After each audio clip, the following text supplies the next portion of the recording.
Greetings everyone, please give mode to make sure everything's set on up. Let's see now.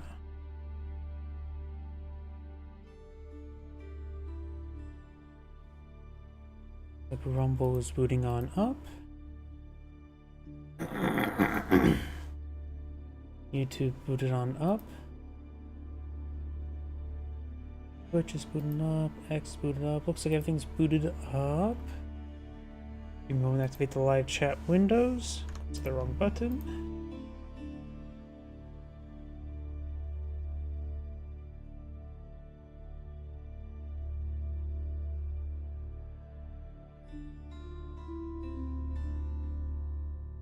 Yeah, they changed that up a little bit. There we go. And that should be all good. Give me a moment to check my other computer.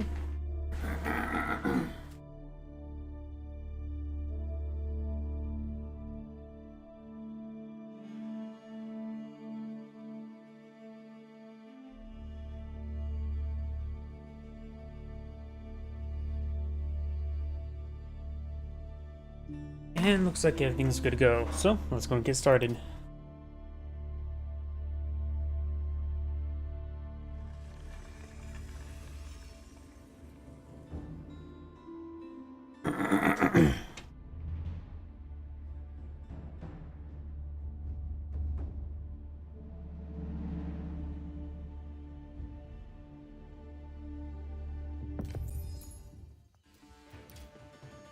Greetings everyone, and Great here for another Age of Empires 4 replay. So on the bottom left side as the orange Holy Roman Empire, we got Cracky here. Excuse me. And looks like orange is really going for some spearmen. This is Holy Roman Empire, not English player, and English does have access to Vanguard men-at-arms, but does not have access to Age 1 spearmen. So Holy Roman Empire players going for a spearman rush. Don't know how this will go. The English course has access to double defensive arrows, and I should also mention the English players, the red English players played by red English players played as Red Nor. Blah. Getting everything butchered up. Blah. I can't even speak properly or even apologize properly. But we do have some early spearmans deployed on the field, or should I call them Vanguard spearman?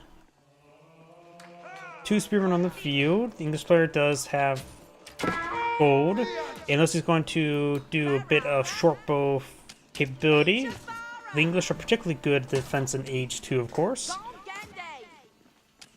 Just needs to collect up a little more gold, 18 more gold. Getting some mining interruption time, still can't tell you how effective this is in total. And the English player does have enough gold, has 1 coin to spare. Not to mention the food was a little bit less, so he didn't lose any significant, how to put it, time of loss of not building the landmark. You do have the prelate here, inspiring these villagers to collect up gold faster.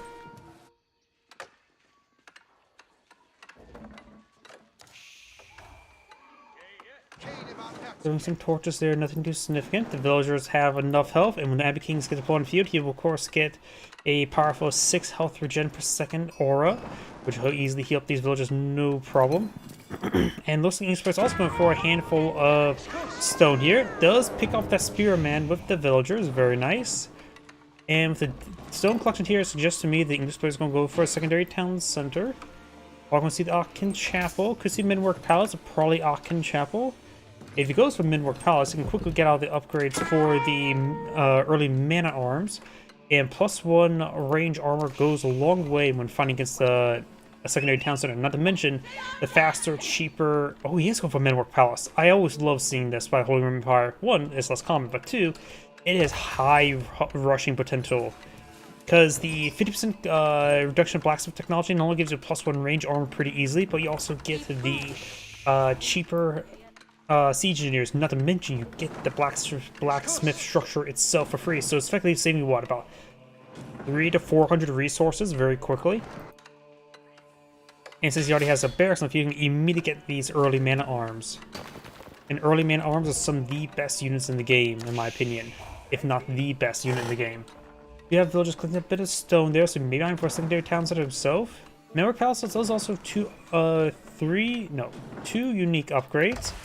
Our members as well, boot camp is no longer existing there. I'm going to fast forward a little bit since it's just the building phase. Of course, going to see the free king there. Of course, you also get two unique research. One improves the melee armor of your horsemen and spearmen. The other one gives your knights +2/+2 armor. Very powerful indeed. And also very, very cheap. This H3 technology for +2/+2 armor on knights give you some of the best knights in the game. Not the best though. I still rate the Roost Knights as some of the best knights in the game. The thing is, you don't really see Roost Knights all too often, just because Strelts are just far more economical since they have that cost reduction, and so completely adequate for a hand cannoneer, which they're just equal to hand cannoneer, just have a 25% cost reduction. Arrows to deploy out there. King's push right forward. I'm not sure if a king can defeat a villager in 1v1. Does get that villager's side of the outpost there. The king only has 2 range armor. You will spot the Menwork Palace, which is a very rare landmark to see indeed. But we're not going to see any of its advanced rushing capability. No early man arms. So maybe I'm for a faster castle age in order to get out his elite knights.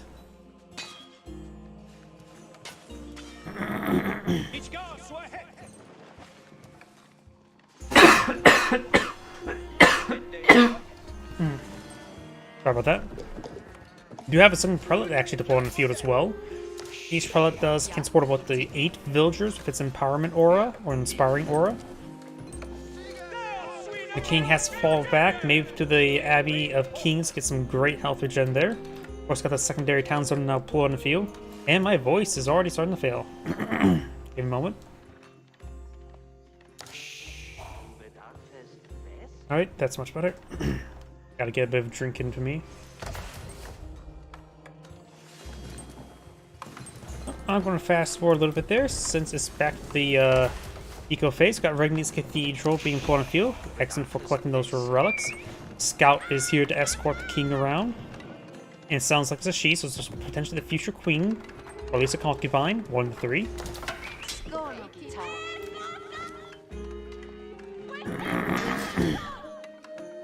Spearman being put on the field, help protect him against the king. King gets a good shot there, just ignore the scout. Scout does 1 damage.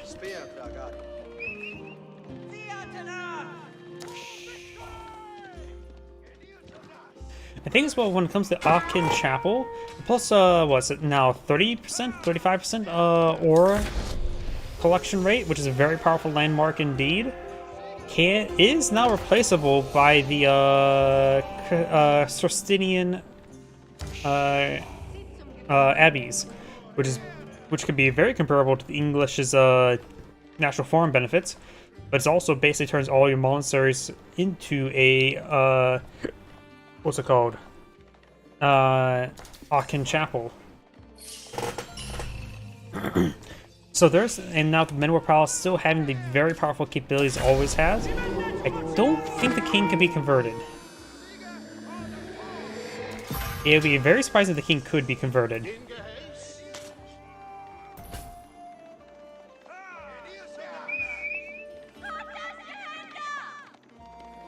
Either way, the king is severely wounded. He may want to fall back to the abbey. Oh, and got the White Tower being deployed in the field, which is very similar to the White Castle. Not really. One's a restaurant, one's not. One provides food, the other one consumes food. And the prelate will get sliced apart there. Very nice. More spearmen being put on the field. I'm sort of surprised we haven't seen really anything to use the Menwork Palace. Still has high capabilities. Don't get me wrong. But I'm just sort of surprised. Oh, relic been picked up by the Holy Roman Empire player. Those of the spearmen do get distracted by the exotic doggo. And he's going to try to escort this prelate back. Should keep the spearman nearby the prelate. You now have survival techniques being researched by the Holy Roman Empire player, as well as the Devoutness, increasing villagers gather rate by 5% when constructs. Just inspired villagers collect 5% faster.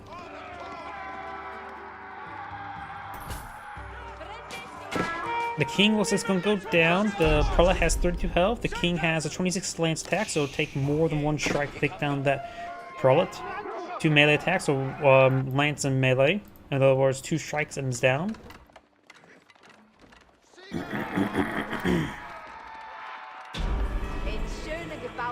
Villagers collected some berries. You now have the various stuff going on up. Run 1 relic obtained. Relic being picked off by the English Knight. With the Minwork Palace, the Holy Roman Empire Knights can simply just be superior with +2/+2 armor. Basically, the Knight version of armor clad. And the king is dead. Now I got 2 knights being deployed in the field. We also got the steel barding getting them +2/+2 armor. Wait. Oh, I never realized it also improves Black Rider's armor by 2. That's actually quite important. I did not know about that effect. I did not read that part, but that could be very nice indeed. Black Riders are already excellent. So now he can have, well, more heavy cavalry. Of course, you will still need to get out some, keep some to get out some Black Riders, but Black Riders are more cost efficient than hand cannoneers, while also being more mobile.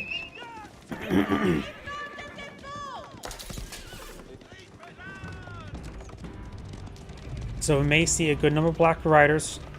Sort of hoping about it. Black Riders have what? I can't remember what's their inherent armor. It is... I just can't remember. But the fact that it also affects Black Riders is very important. Villager does escape on out of there. He also got 3 relics inside. He has claimed 4 relics and picked up a 5th.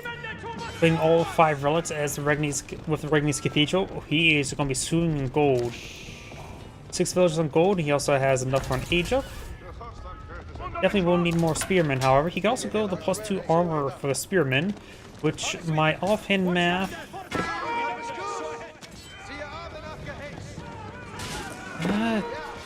may make a difference, but barely. Maybe combined with other melee armor. After all, Knight does 24 damage, so it'll be down to 22. These spearmen have 110. At a ton with 24 damage, it will take 5 attacks to take them out versus Knights. Both +2 armor, they will do 22 damage per attack. In which that will still do it will be exactly 5 hits. So you combine some +2 melee armor with a melee armor upgrade, then his spearman will take another hit from Knights, barring any charge effect. So that is very important. The king is providing some NHS healthcare benefits to these Knights. It's not great and slow, just like the NHS.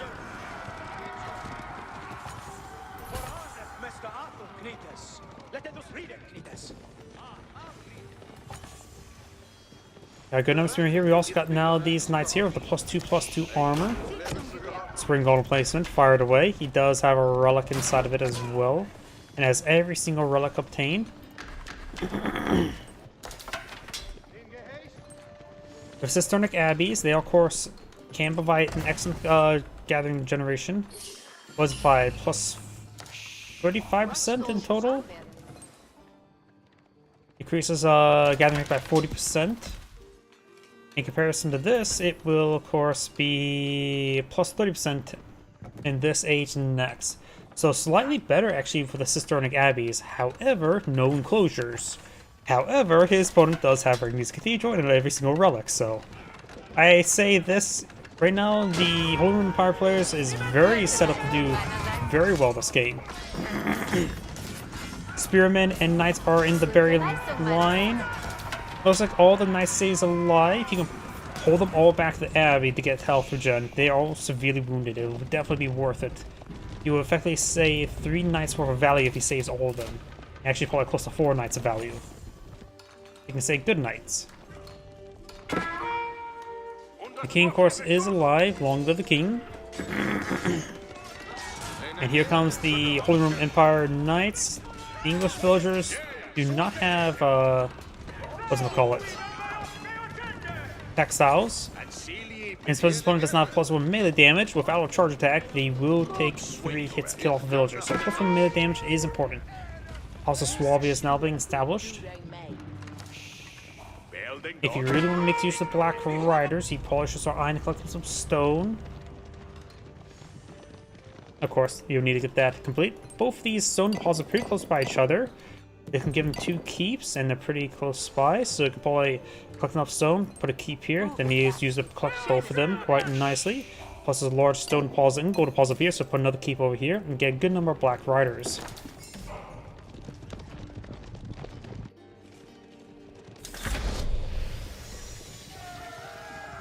House swap is complete. The English players are ready to age up as well. I'm always more prefers to the Wormguard Palace, as it includes a bunch of fun assets. But in this center of the map, a Berkshire Palace right in the center is very nice. You also got a nice little deformation there with the moat. Or a stamper action, I should say. Deformation changes what the terrain looks like. Stamp applies a decal to the terrain. Sorry, I modded a couple years too, same engine, so I know a bit more of the terminology of the engine itself. Gold vein being obtained. I think as well as Cisternic Abbey as well. He can also put a monastery here along with the keep to get the plus 40% collection rate as well. Though monasteries are far more expensive than mills. After all, mills are, what, 50? And of course English farms are cheap at 37. So the Holy Roman Empire player does have a similar effect, but of course we have to pay full price and then some. Got a good number of crossbowmen now put on the field. The single knight advance didn't manage to stop the advance. Crossbow in the back providing damage. Spearmen in reserve. The English players starting to fall back now. We do of course got some of this delicious venison being obtained. Of course, none of these guys have great vision, so they don't even see those villagers. Now the +2 melee armor for spearman and horseman. All pikes. All. I don't know how to pronounce that. It's too foreign for me. Of course, got these outposts being established there. These villagers may go down, but they do manage to get saved. Enclosures now being researched as well. Berkshire Palace in a good position. Luckily, he can help resist the damage there with his knights. He's going for some longbowmen. Middle-aged longbowmen. We got the veteran longbowman research on the way. And looks like these villagers may be impaled. One of the knights, 2 of the knights goes down. Got these forces moving around as well. None of the blacksmith research have been researched. And of course, you get a 50% discount while being researched 50% faster. Committed Palace is a really good landmark. Just the Agion Chapel just outshone it for a very long time. And even still, generally outshines it. Even though there is now a replacement for the Agion Chapel. Which he could research here, but though not too many farms nearby. We do have Siege Workshop here. Elite longbowman researched by the English player. Interesting. Longbowman, like any other archer variant, does give bonus infantry light gunpowder units. However, the Black Rider, as we've been talking about earlier, is a heavy gunpowder unit, which means it does not get affected by archers. It does get affected by crossbowmen. Armor clad being researched as well.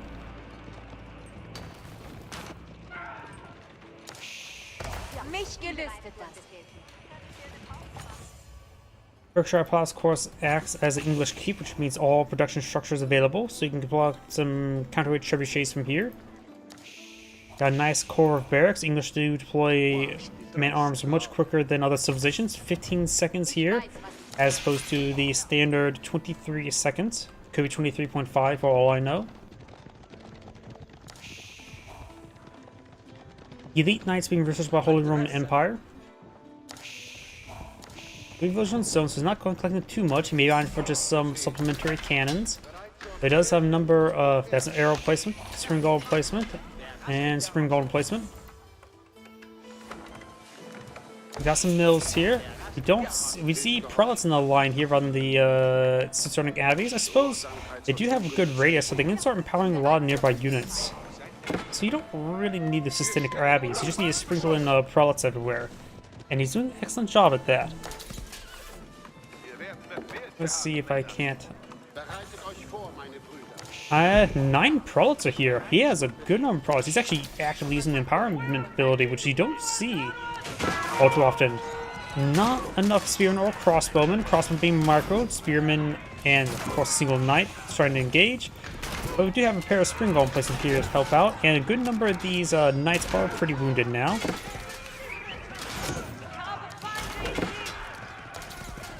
The short value so far is very similar. It does find another group of villagers there. Kill count up to 9 villagers. Now we've got these before, including a bombard, good enough man arms. No incendiaries just yet for the longbowman. Let those go down. It does have a monk somewhere. The king is dead. Good number of knights here. The knights right now have, they can get up to 10 armor. And these longbowmen right now have 11 damage. They can. So that means they only do 1 damage per arrow against these knights. They are going to be very hard for the English player to deal with. Plus, not to mention, they have their +2 melee armor research as well. They can get the 10 armor this age. These spearmen being researched. Culver and trying to counter barrage the bombard. Wrong patch. Emergency repairs onto this outpost, also repairing this handful of villagers.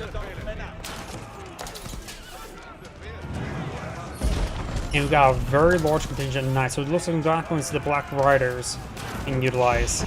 Darn. Oh well. The knights are an excellent unit at this moment in time, highly cost efficient compared to man-at-arms or population efficient, and will be a very hard counter to these longbowmen currently. They of course can improve the damage with +1 damage and incendiaries, but they'll put them up to what, 14 damage? They'll still do very little damage versus the knights. Got +1 melee damage to these knights as well, so only taking less than half damage from these man-at-arms. And a good contingent of spearmen who also have +2 melee armor. Wait. Oh, they changed this. Increased damage to spearmen and horsemen by 2. I thought it was armor. They must have changed it. It used to be armor, right? Not damage. Which will help them punch through the armor of the man-at-arms. At least it can negate the armor-clad. My bad. I thought they had provided +2 armor. I guess that got changed at one point in time. Oh, it's always like that. The landmark's so rare, I must got mixed up with something.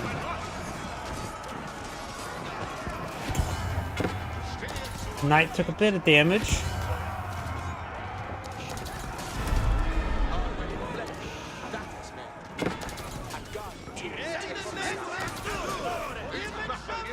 We've got the White Tower here. The Berkshire Palace still exists, and these crossbows will be cleaned up by it.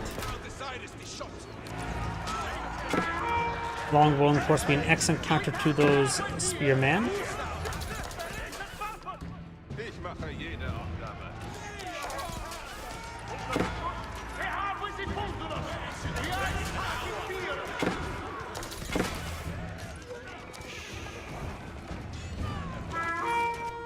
Looks like some of these knights did find these villagers. Longbowmen are in a good position at least. They may not do a lot of damage, at least they have high attack speed.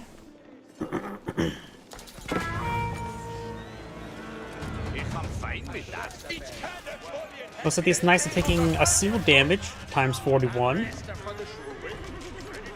He actually has plus extra damage, so now they're doing 2 damage times 41, which is double damage. How impressive. We also do now have textiles being researched by the English player. Got knights scattered everywhere. And do got a zoo of deer here.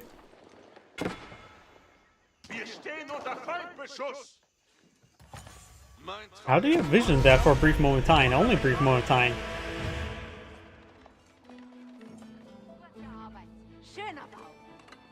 Veteran archer being restricted by Holy Roman Empire player. He's also going for his horseman, which will have the +2 damage.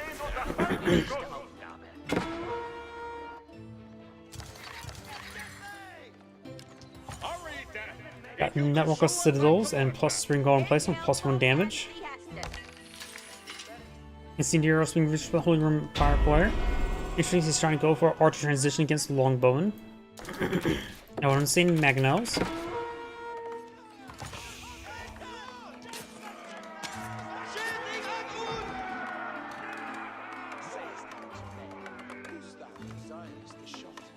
Holy Empire player has picked up that one relic that was around here.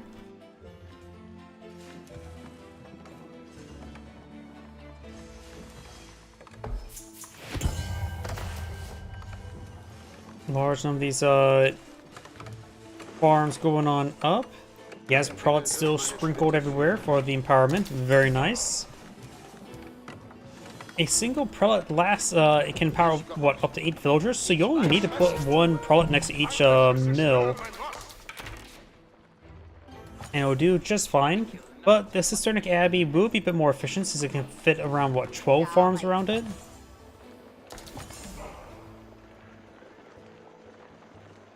No, either way, those prelates nearby can at least be... You can always just send units in some of the region and start getting them, the military units empowered as well.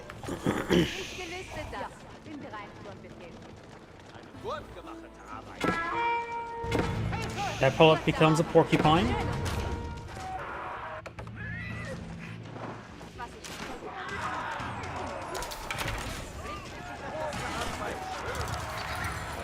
Knights pushing the way forward.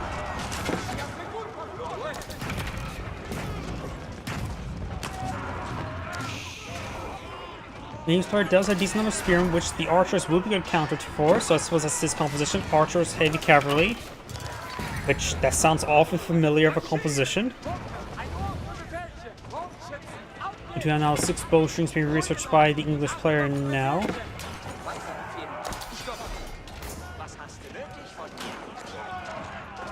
If needed, the Holy Empire player can always just garrison towns of his archers to get them a bit more of an impervious position to fight from. Knights trying to push forward, Knights push along the flanks. Of course, got spearmen everywhere for them, so the Knights will be cleaned on up. The archers will start contesting with everything though. What he is doing, trying to focus on the spearmen with the archers. Very nice. Horsemen push forward, of course, getting +2 damage here.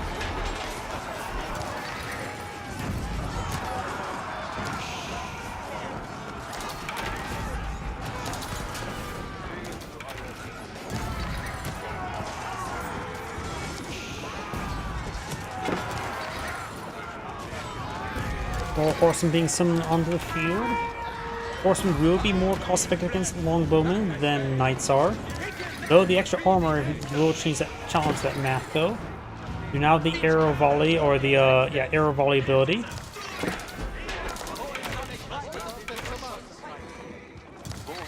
Yeah, the horseman only has 6 armor as opposed to 10. That does make a pretty big difference. And now with incendiary arrows, these guys are doing 14 damage and some 14 and some damage there.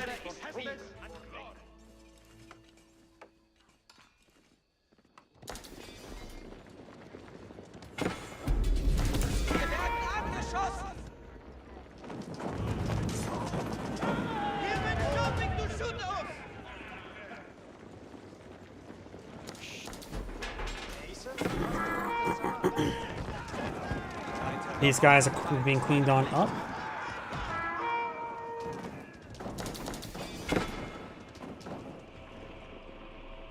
There are ways of moving us!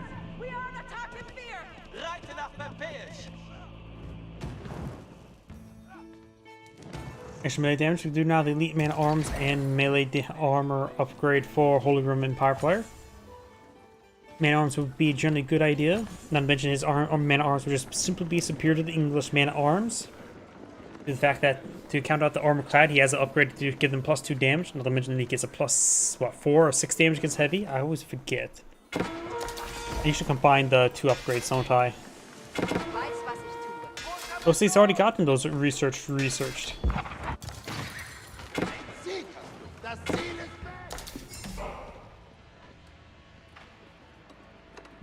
Mich gelüstet das. Now, seeing some keeps being established, you will have some black riders available.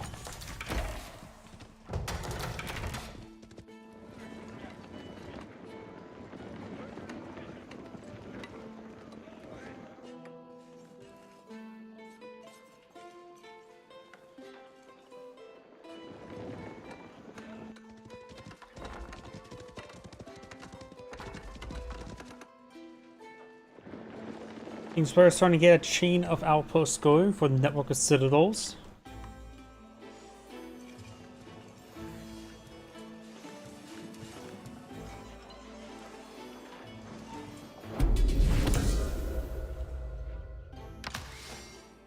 Werden angeschossen!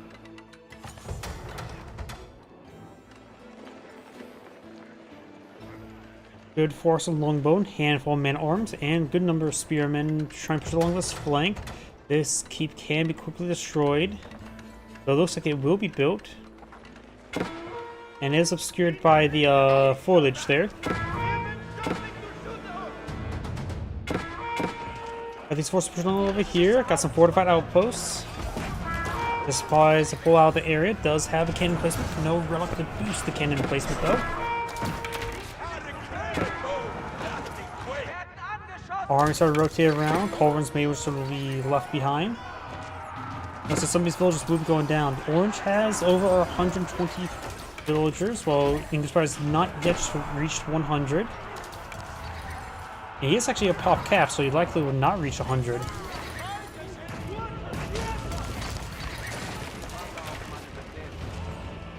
Archers are pushing forward, getting some hits on the various forces. Culverins firing away, nailing the keep. Or the Berkshire Palace, I should say. Spearmen arms now coming in reserve. Thanks to the boot camp ability or upgrade, that's free. These archers do have excellent movement speed to avoid additional damage and increase their mobility. Culverins have set ablaze the Berkshire Palace. Does fire off into the volley there, takes an outpost there. Next shot should take out the Berkshire Palace. Or next shot after this next one, but it has gone down, but it is set ablaze.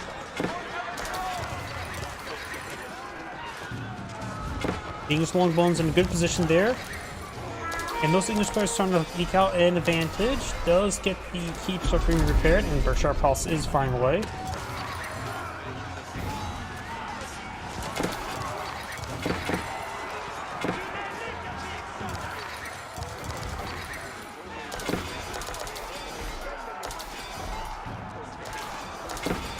Horseman's starting to fall back there. He does have these guys fully upgraded. Culverin getting nailed. Does manage to barely stay alive.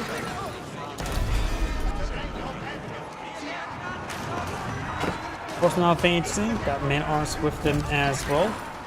And now man-arms have 9 range armor. 1 less than his knights.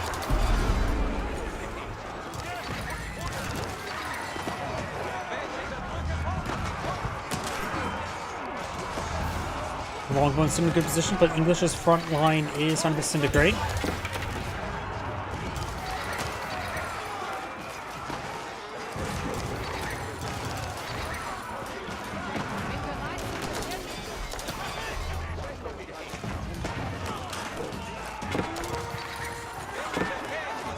Longbone's going to fall back a little bit there. More horsemen trying to engage and intercept, but they're having trouble being large enough in numbers.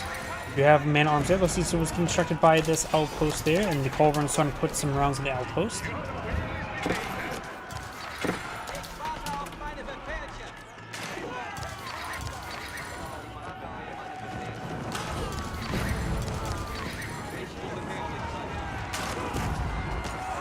That's a bit of damage there. Man-arms gonna fall back.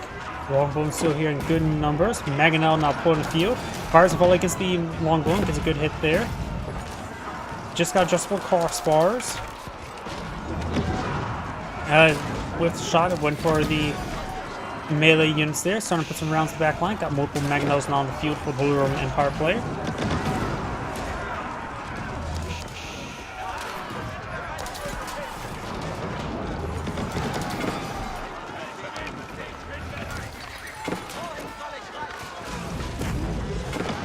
Magnos getting excellent hit down those long bowmen. English players having trouble remaxing, so is Holy Roman Empire.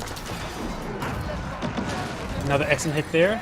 Outposts go down, and many of these longbowmen going down to these Magnos. So trying to make some more longbowmen for the English player. It's also going for more man at arms and spearmen. The Empire player is designed for a horseman and a knight. Nothing too significant on his build queue.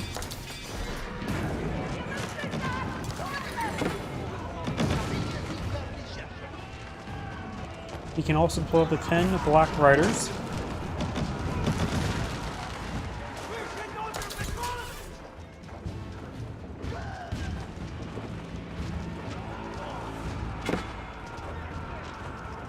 The main arms are starting to fall back now. Spearmen getting nailed by these Magnos.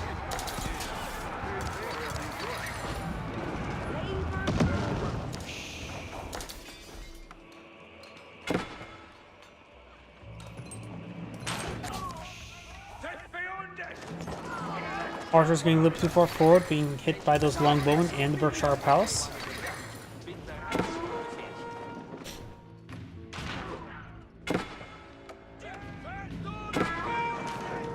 And looks like this outpost is currently not garrisoned.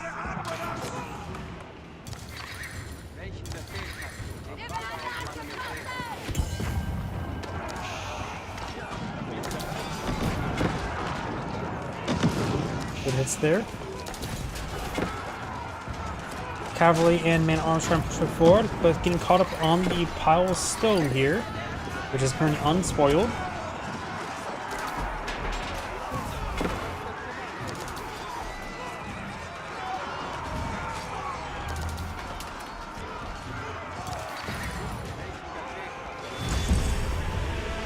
Second side has been neutralized.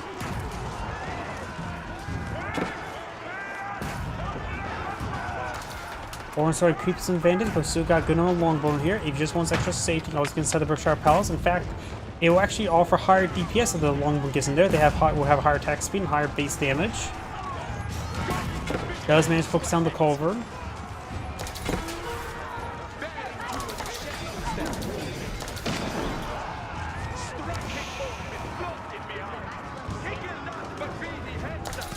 Orange sort of fall back there. Probably needs some more Magnos. He currently has 4 on the field, which should be enough. But the essential with a melee infantry unit there. Lord Empire player is going for a veteran horseman and more elite men at arms.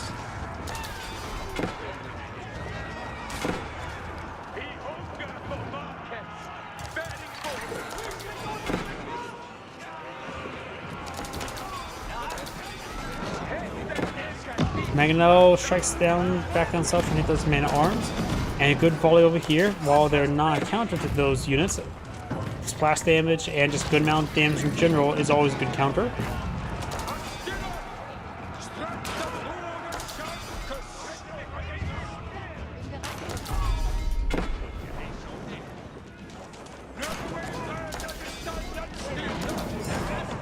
Magno gets a volley there.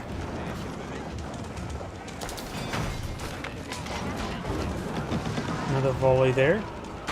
And the Magnos not going to be focused down by the longbowmen. Magnos do have a range of 9. These longbowmen right now have a range of 8.5.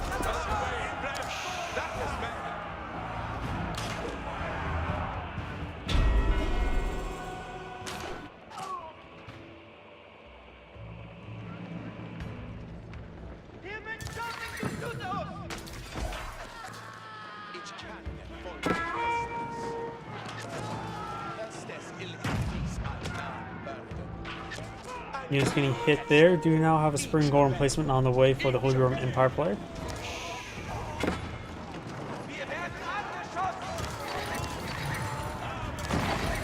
Here, Trebuchet firing away. Way back down there. Horsemen pushing forward will run by a lot of damage there from Berkshire Palace.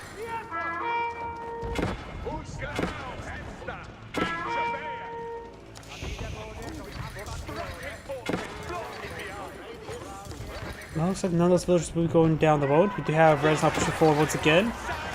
Orange's front line is not that great at the moment. Of course, his horsemen are a little bit out of the way. He's bringing some more reinforcements now. The English player is at max population cap, while Orange is not. Orange has plenty of gold and needs a lot more food. See, the English player, somehow he's also low on food as well. He has even more gold without any relics. Good volley there on those longbowmen. Of course, the English player does have a pretty good queue of forces, longbowmen, spearmen, and man-arms, but the Holy Roman Empire player doesn't really. And he can get out 15 Black Riders. Good volley there onto those longbowmen.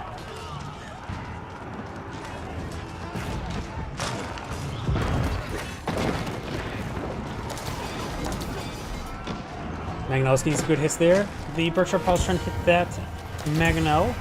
They also get units of garrison inside the Berkshire Palace, offering higher DPS and safety.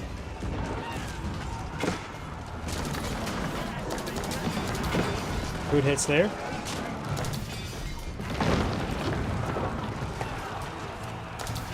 Horsemen trying to push forward, trying to hit those longbowmen.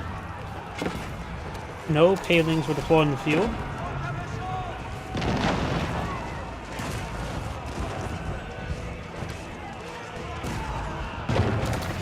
And there goes the Berkshire Palace, also 9 good number good gunship of the network citadels. But there's a bit of aura over here.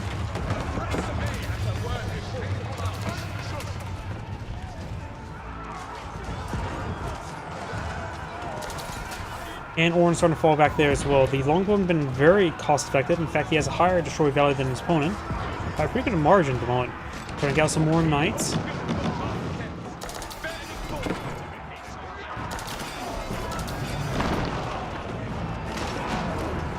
Mangonel gets a very, very good volley on those longbowmen. Bombard trying to push forward, getting intercepted by a single knight. Good volley on those longbones. Mangonel is another good hit there. Man-at-Arms trying to pursue them. Red has some villagers pushing forward. Where? I'm not sure. Let's go for this outpost here.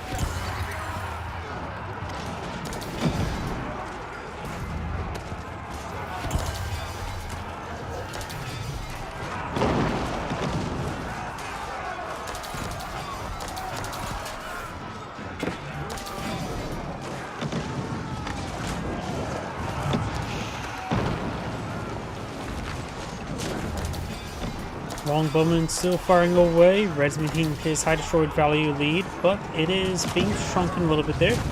Man-Arms to man charge for the Mangonel. More knights from the field. Still no Black Riders spawned in the field.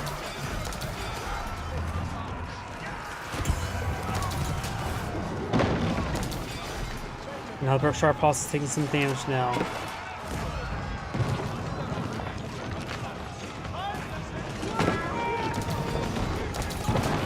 Berkshire Palace is about to get set ablaze once again. Got the success being decaptured once again.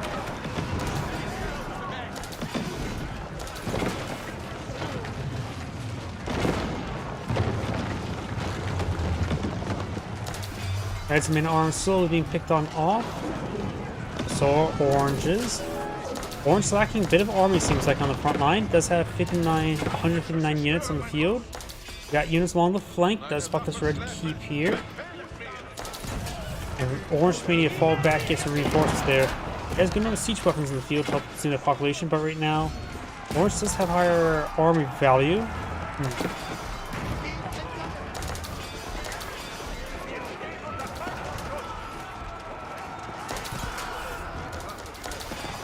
Longbow and push right forward gives a good damage on these forces.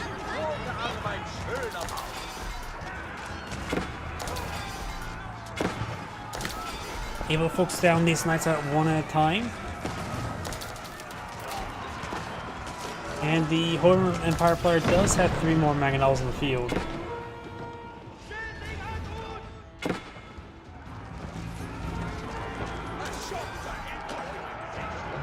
Orange keeps in the center. Longbow push right forward, finds the Mangonel. Will almost two-shot it.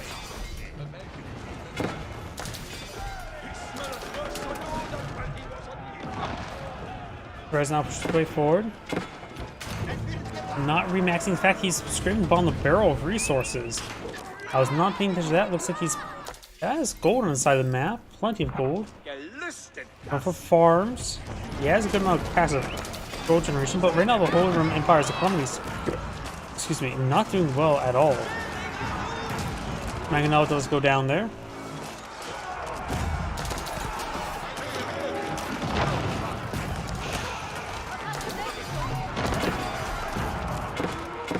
Red's longbows now start stepping away.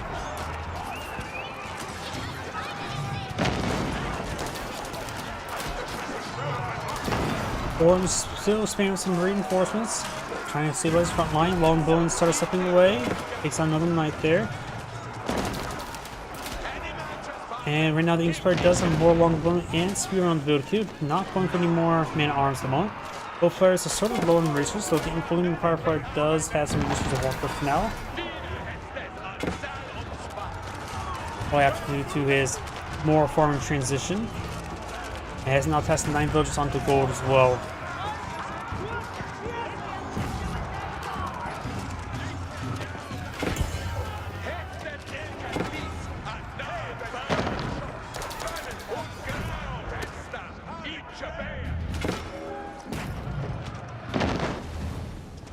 Have these forces pretty forward. Looks like trying to raid some villagers.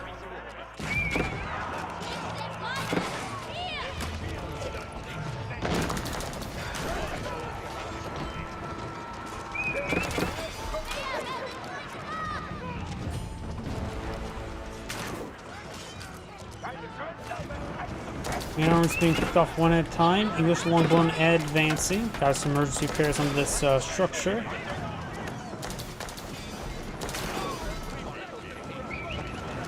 I got your spring relics inside of spring golden placements. No cannon placements for defense.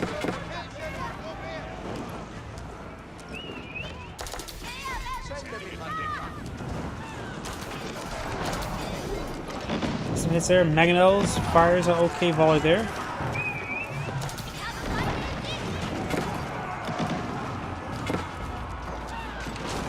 Mangonels rolls another miss there. Unit still trying to torch down this keep. That's not a good idea because the emergency repairs soon to be available once again. His own orange man orange now officially forward to protect it.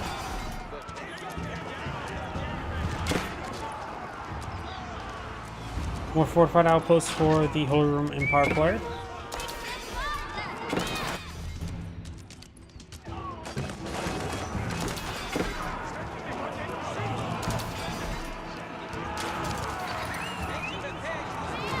Scout will go down, not big surprise. Man-arms, good number of man-arms in the field. Going for a very large number of knights now. Still no Black Riders. Well, they have like 4 armor inherently, so in theory with that one upgrade, they should have 6 armor. Which, granted, these longbone are pretty high base damage, so it won't really be super important, just somewhat okay.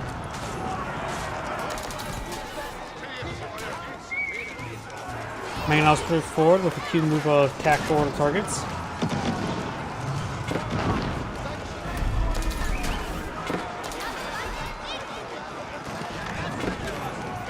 Another volleys there. Front lines, Red's front lines starting to disintegrate. Got more spearmen man-arms for the Holy Roman Empire player. Getting good condition of knights. Still has just veteran horsemen, no elite horseman upgrade.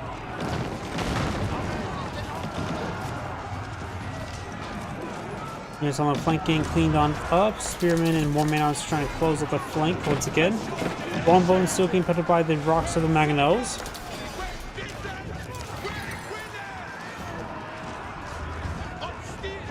Orange now starting to fall back as well.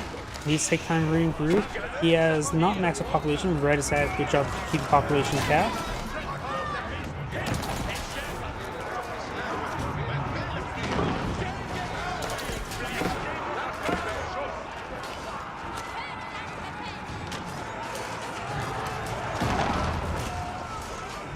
Orange trying to push forward once again, but Longbone just getting excellent damage done. Right now, Red has done plus 30,000 damage compared to his opponent, which is quite significant.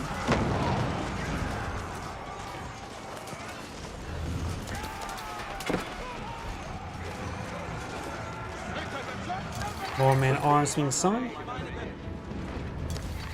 And red does have all sacred sites there. 8 minutes, 30 seconds left before victory. Red now has an army of 12,000 field versus orange army of 96.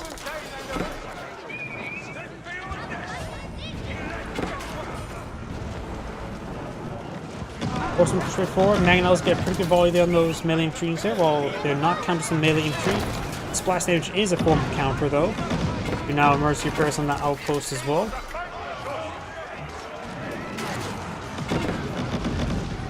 Massive hits there. Right now he has 5 mangonels, so he's starting to get the campaign levels the image of his mangonels.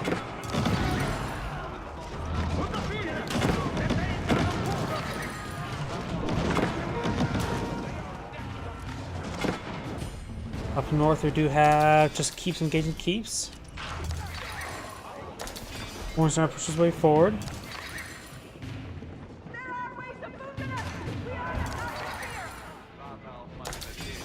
We do have just sporadic villagers gathering around. Maybe you get another lumber camp over there.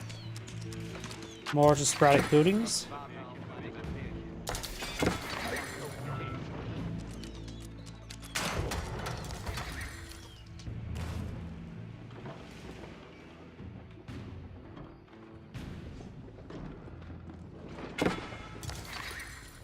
North do have a couple knights move around trying to pick off some villagers.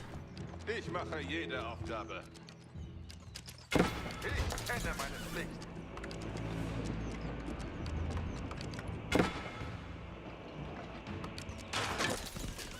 Battering ram pushing on the flank to take out that keep. Villagers trying to collect some wood. Nope, they're full of the torches.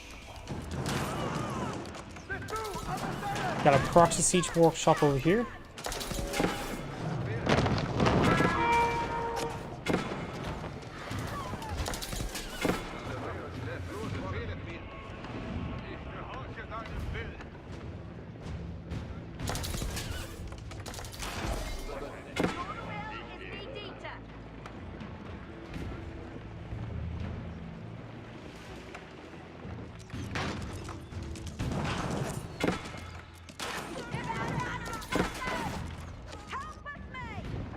Horsemen push their way forward as that outpost is being under siege and being destroyed.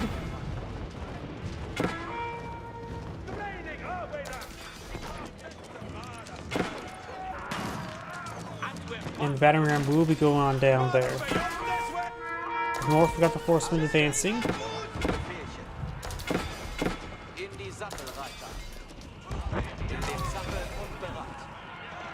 Horsemen pushing more north. Horsemen trying to find the other alive villagers.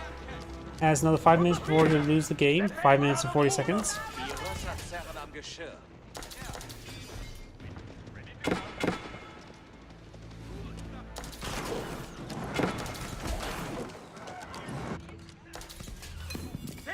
As is gold being obtained here.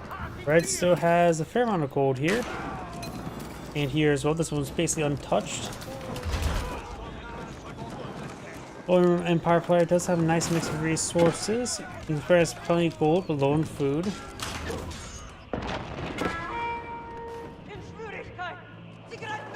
Up here, got the spearmen and longbowmen push way forward. We have the scout going on down. Bombard takes the outpost. And red's starting to fall back now.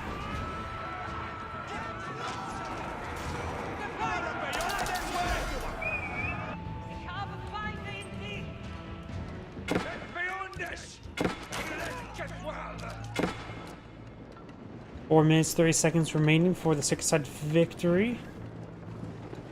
Doesn't give Orange too much time to turn this game around. I'm sort of surprised. It felt like Orange was in such a good position.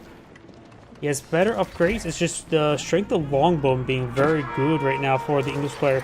He's also been doing a lot more higher destroyed value for 142 versus 108, so he's like a 32, 33, actually 34 resource advantage, 1,000 or destruction advantage, which is quite significant.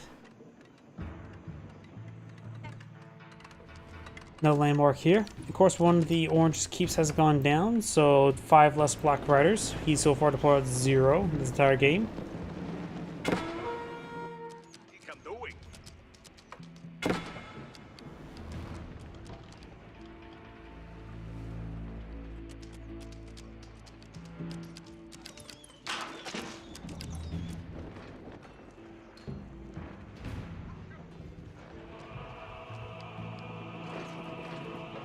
Orange is low on gold and wood. Has 0 villagers on gold, but does have, of course, the immense gold income from those relics at 800.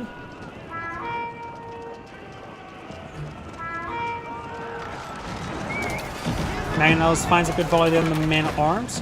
A couple of them does strike the longbowman. It's basically do or die for Orange. Just spam out what reinforcements can. He has a big wave of archers, knights, and men-at-arms. The English player has man-at-arms, spearmen, and longbowmen. Culverins nearly the Berkshire Palace. There's 3 culverins there. That'll make a short work of it. Reinforcements need to be queued a bit farther forward.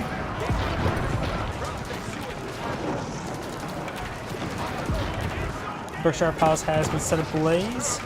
English or the Holy Empire men-at-arms straight forward. English bombard will be going down. Berkshire Palace has gone down as well.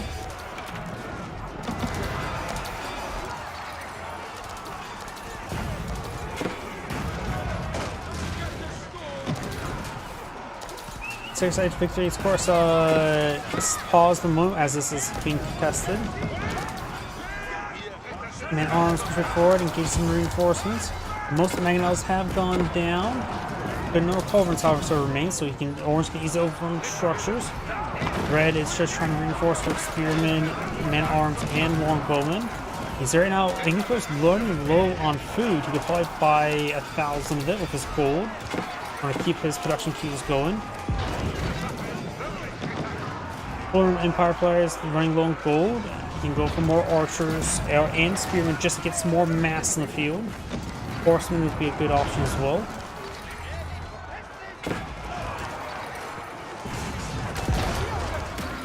Does get the bombard there. Orange does 3 culverins, so we can make short work of structures. Central second site has been captured, resetting the countdown.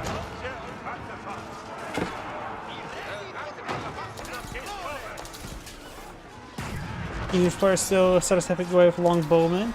This has a nice 33,000 destroyed value lead. He's also going for a triple spring golden placement somewhere.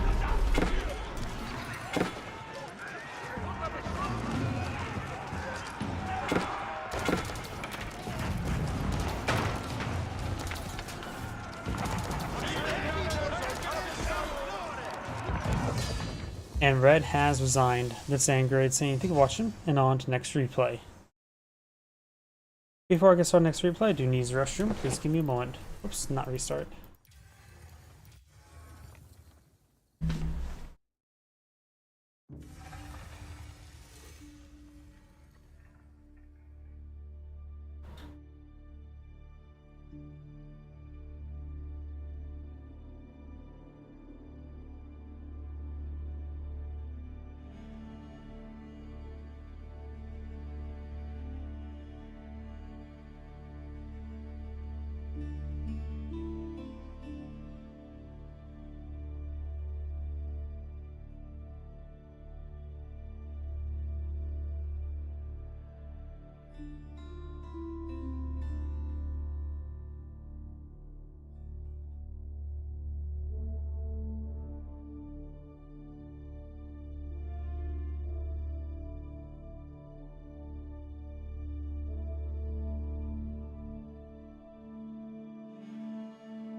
Apologies, I am back.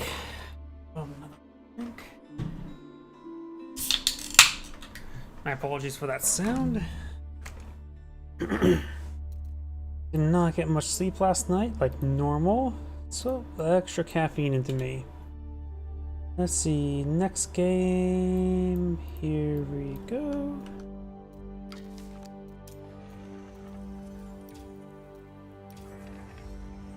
Hill and Dale 927.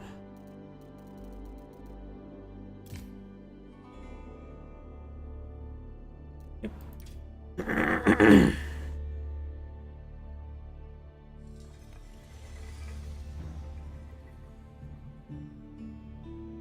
Yeah, last game I was a little bit exhausted. You may have noticed where my my mind was losing concentration.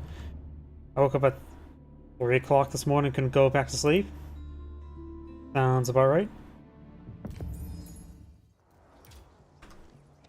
Greetings everyone, and great here for another Mythology Age, Empires 4 replay. So on the bottom left side is the blue Molians. We got Suba, Yu, Pimo, not gonna lie, Gert, Yo. I have no idea what that means.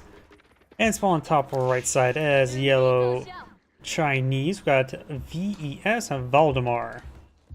This map is of course loaded with gold.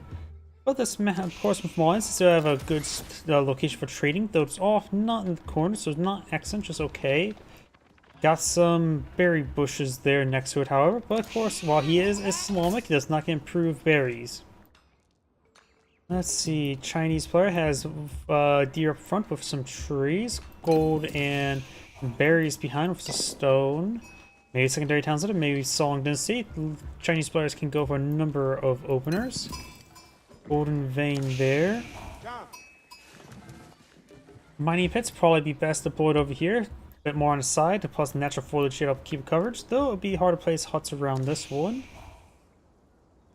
Let's see, and with how the map's sort of situated, you can see here with this pile of trees, the map's probably gonna be more fighting around here-ish in the center. Imperial Academy and Monster Core going on up. They're both pretty standard. Those not see uncommon see the Barbican of the Sun, just because there's a big choke point there. Of course, this does allow the Imperial officials to be deployed on the field without consuming village time. Looks like a good number of sheep will have been deployed out there, and 100 taxes there.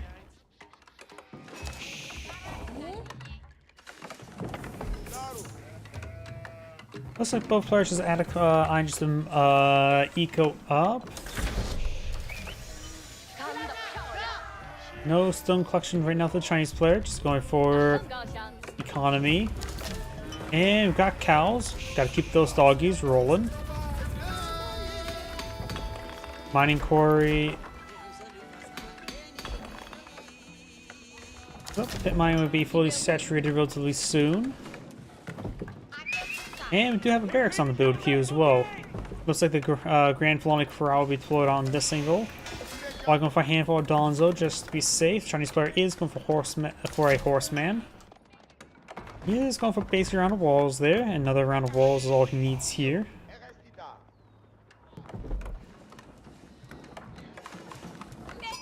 Stable. Looks like Blue Scientist stability in his life. And the Chinese player is actually going for archers. What a rare thing to see, because usually Zunchus are just by default. But of course, you will need to get Song Dynasty for that, which the Chinese player is not.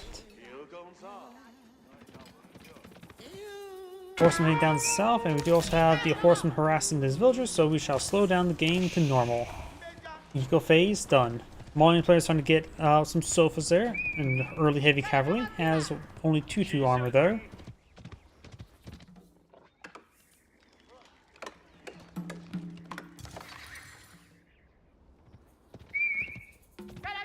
The Chinese players now eyeing professional scouts. The deer deposit on his opponent's side is right there, so that's pretty easy grabbable. You can always go for his home deer deposit a little bit later. He has plenty of sheeple to collect up in the meantime. In the intro, steal his opponent's deer first. Chinese player has a good number of archers here, which would be good against the Donzo as well.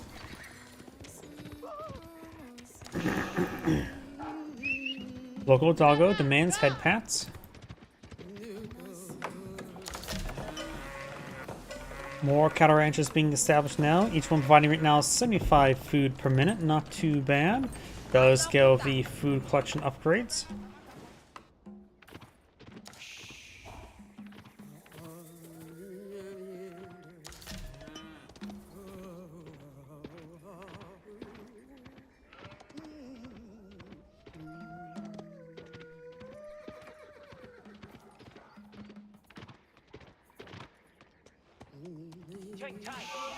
And looks like Yellow is collecting up this deer deposit first. The second safer one. Blue Scout will spot the professional scouts.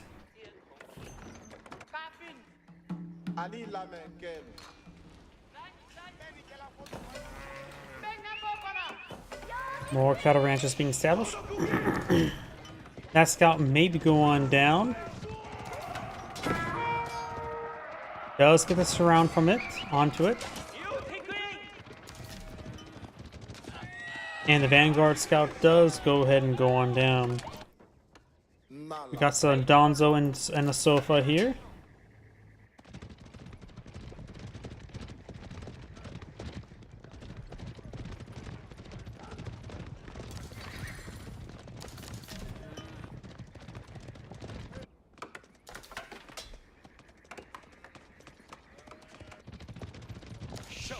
Horsemen moving around.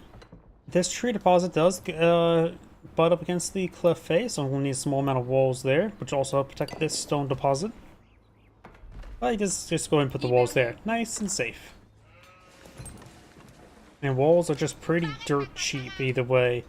After all, 7 wood costs initially cost 21, so that's probably like at most 50 wood.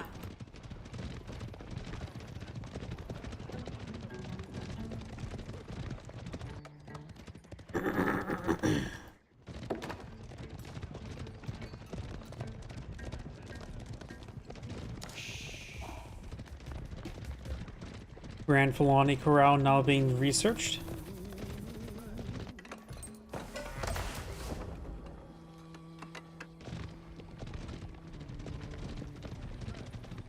Howdy. Welcome to stream. We do have Horseman and Scout movement here. Looks like they're going to be trying to obtain this deer deposit soon. Vanguard Scout there has been spotted.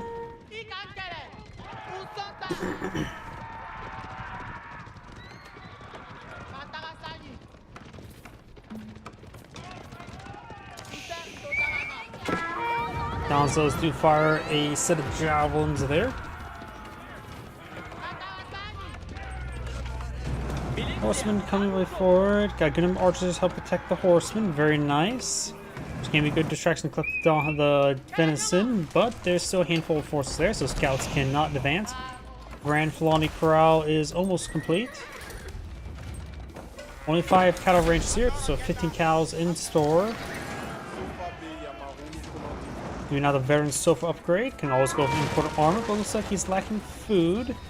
Yellow's coming with quite a sizable force compared to Blue's crowd-standing army. Looks like this game may end sooner rather than later at the current rate. Veteran sofa is still not complete, nor does he have enough. So the village is going down. The capital's fully garrisoned. Astronomical clock tower being established.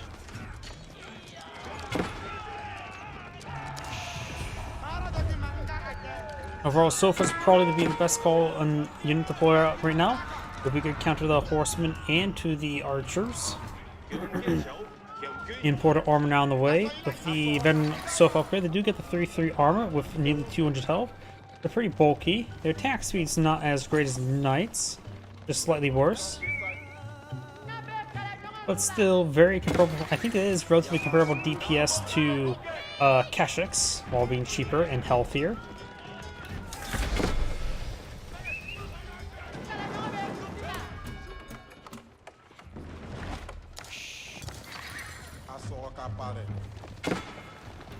Veteran horseman research not being researched, going for the veteran spearman and now the veteran horseman.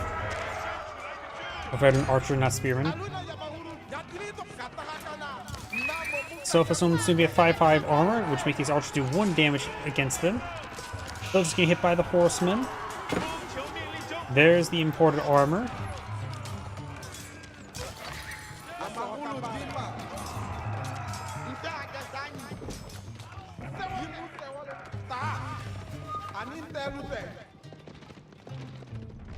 Imperial examination is now being researched as well as the veteran archers. So no Song Dynasty for the Chinese player. He's probably gonna be eyeing it relatively soon. It's relatively cheap right now.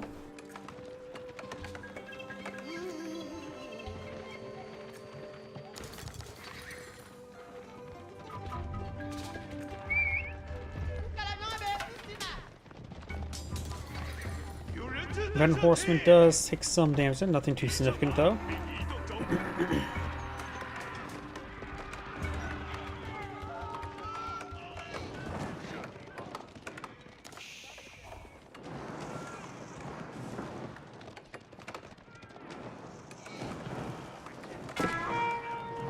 Crossbowman push way forward.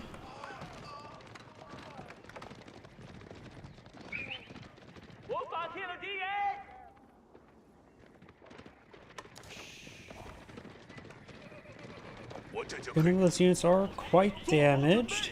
Both players, of course, age 3. We do have a pair of monks in the field. Got a pair of imams as well. Yellow's picked up a relic. Blue has nothing so far. So for there, we do have now these forces pretty forward, trying to torch down the palisade gate. Archers and crossbow engaging.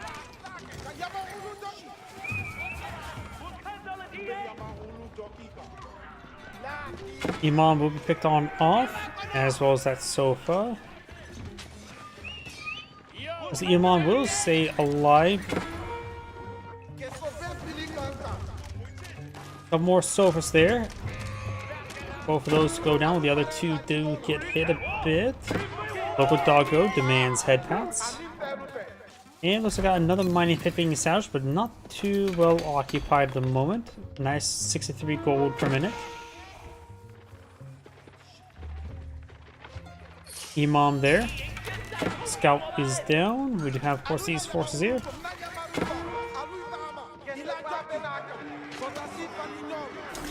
Go for a wall there, which may get the sofa.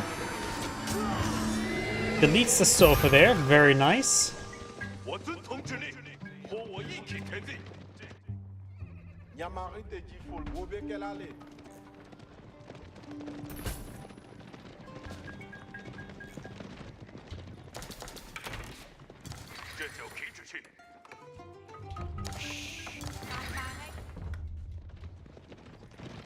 Barbican in the Sun now being researched by the Chinese player, which will give him Song Dynasty, giving access to Zunchnu, to Granary, and also faster village production by 25%.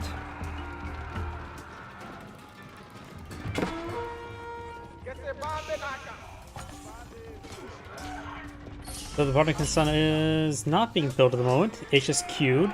Relic picked up by Blue. Blue looks like it will claim 3 relics. The other one will claim 2, so pretty even split there. And looks like this is still not fully complete. Oh, Barbican and Sun's being deployed out right there. Not a super powerful emplacement. It's basically a glorified outpost. Not great, but not necessarily bad either. It's pretty healthy though. So rather than glorified, it's more of a sanctified. That's probably more of a definition for the prelates and Holy Roman Empire's relics.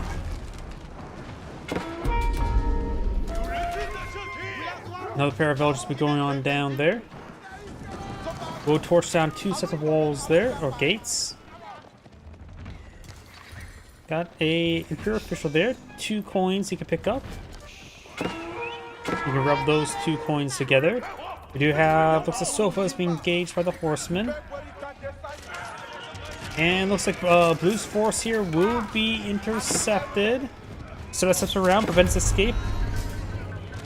But of course, Yellow will take a bit of damage there, but the Sofas took a lot of free damage there. Yep, and Blue's force largest gets annihilated, just leaving 1 Sofa remain while being pursued by the Horsemans. We now have the poison arrows being researched.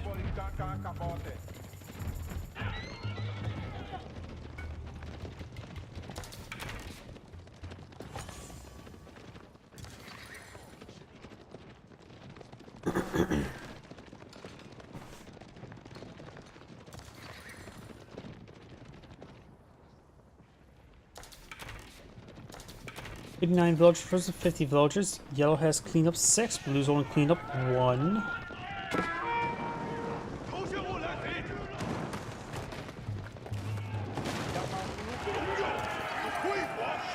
Sofa is pursuing the horseman. And maybe enough horsemen there to win. It's a little bit difficult to say exactly. But if blue's placed around the sacred site there, can help prevent the surface area, and reduced surface area is good for smaller forces.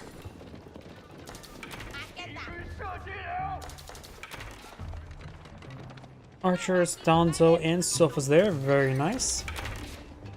The Chinese players almost has enough resources to age on up. This map, with the choke points in the center to the base, is good for the Great Gatehouse. The Spirit Way is very powerful as well. You can also eye for Yuan Dynasty instead, which could give him access to Fire Lancers. And Fire Lancers right now wouldn't be half bad against the Sofas as well as the Archers, plus it just gives him increased movement speed for his other units. Horsemen or Sofas push forward. Number of these horsemen are quite wounded. Number is greater than 1. Great Gatehouse is being pulled in the field right there.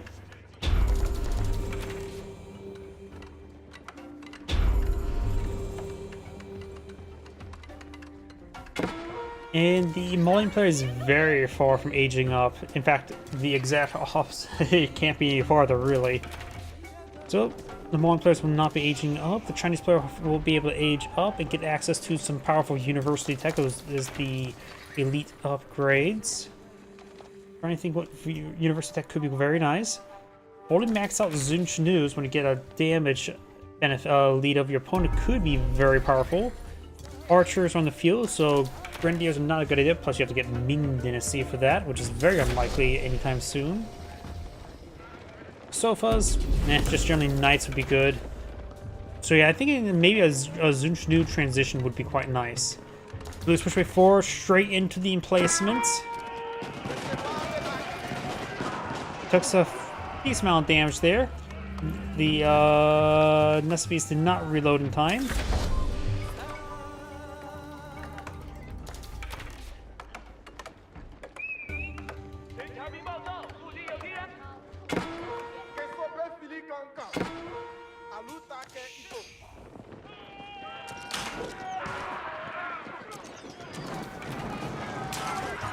Now Barton's son now takes some damage there. That was like a spring golem placement. Oh, and these reinforcements getting absolutely annihilated. Villagers and the officials trying to escape on out of there.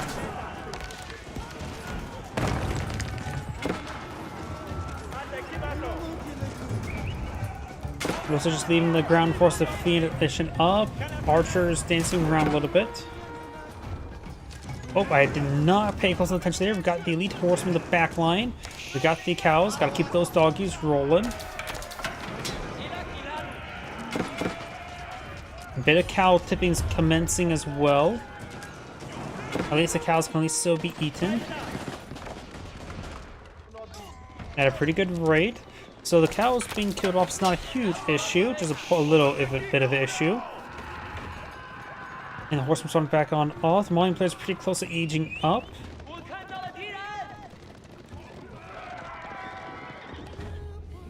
Yep, got a delicious number of cows on the ground. Gotta keep those doggies rolling. We do have everything over here is pretty fine. Building some more stone walls just in case. Not a bad idea.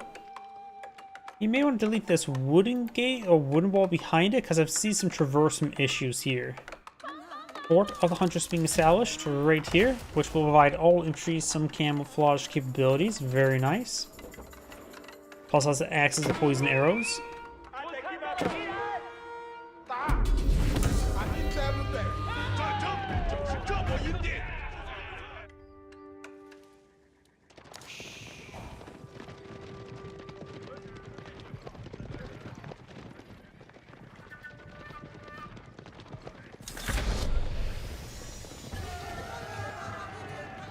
We do now have the elite sofa upgrade for the Mullion player.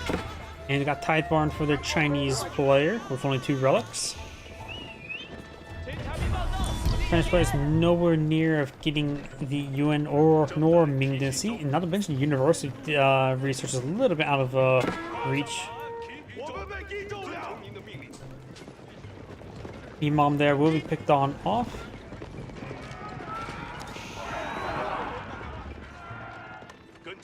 A number of wounded units there.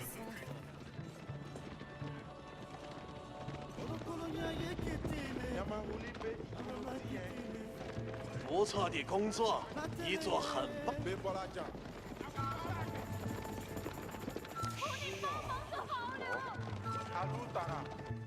Over here, got the villagers heading down south, plug this gold deposit. A number of walls still need to be built. Sofa's now elite. Probably gonna see biology next. Good number of crossbowmen here.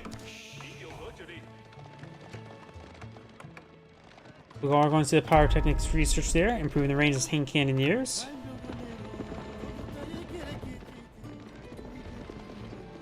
The multiplayer could start eyeing some more mining pits. Only has 2 mining pits on the field.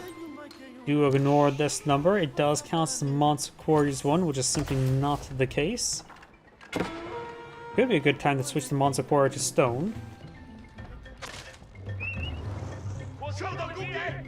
I'm pretty sure most players just simply task it gold and just leave it alone, or let it, which is what it is by default.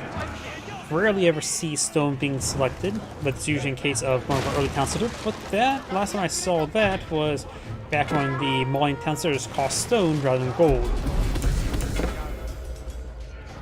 So there's very little reason why to go for stone.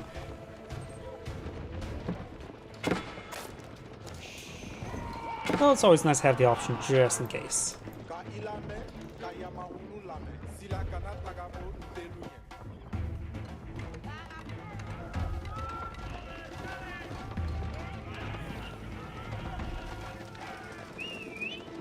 Horsemen pushing their way forward, being intercepted by the sofas, trying to torch down the gate. Those are trying to repair up the gate.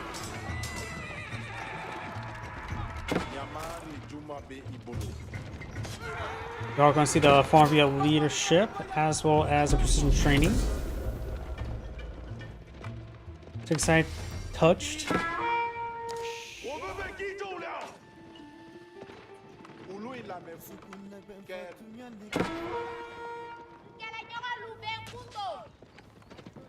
Villager would be picked off there as well as the Imam.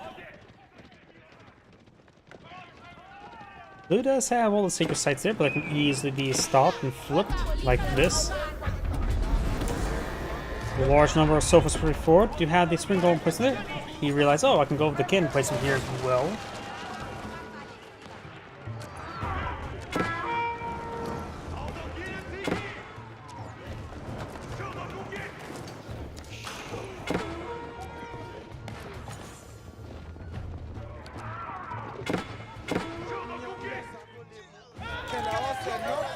That unit does go down there.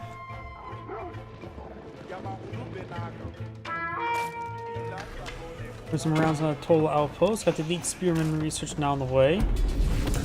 And we've got these horsemen moving around. Villagers being pursued by these horsemen.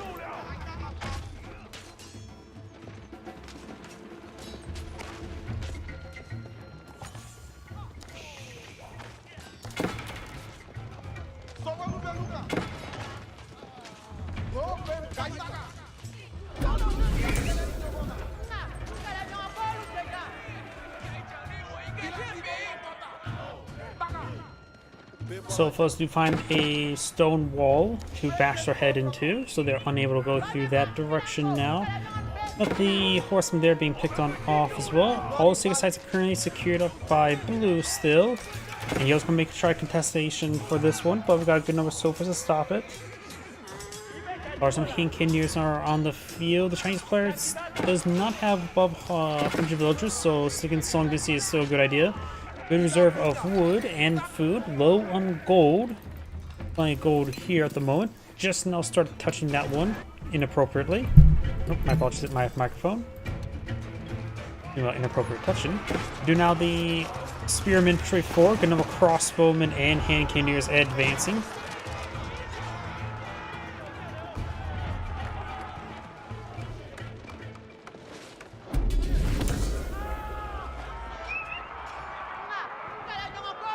Spearmen push way forward. He does fire a volley there.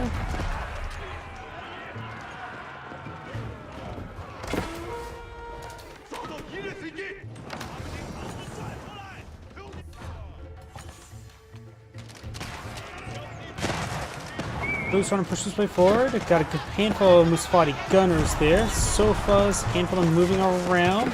It looks like Blue's in a pretty good position there. Has good backline archers. Musfati gunners firing away.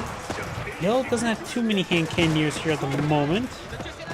Notice they're being focused down by the Musfati archers as well.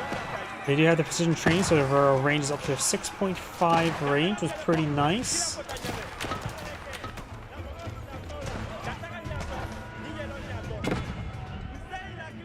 Oh, that precision training increases their damage, but also has a silk bowstring as well.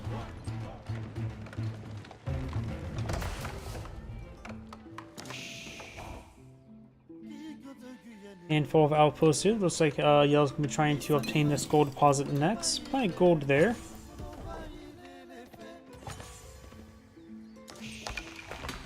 You have a mining pit here. 3 out of 4 mining pits has been established.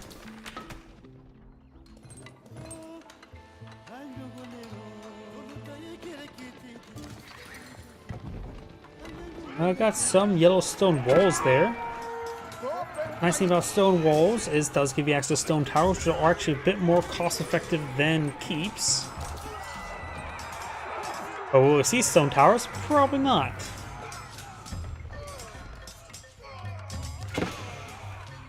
Horsemen slowly picking off these sofas. More reinforced sofas here, but they're oh so wounded.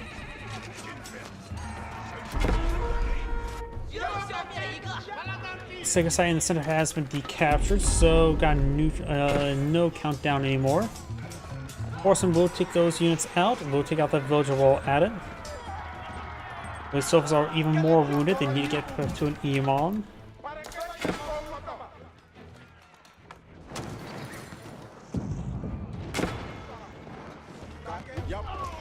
That one does get picked off there.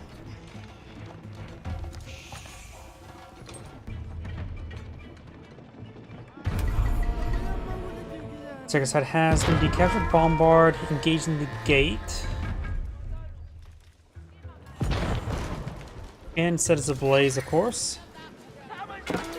Who's not going for military academies. We do have these forces pushing forward, handful of spearmen, which are actually torching the outpost over the walls because it's close enough to the walls so they can lob the torches over. That's sort of amusing.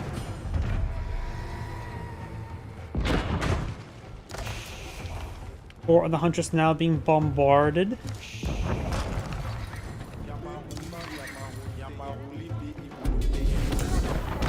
"25 Musafati gunners here, that's all of them. That is quite a bit of Musafati gunners there. The Chinese player only has 11 Hinkineers, which all 11 are right there.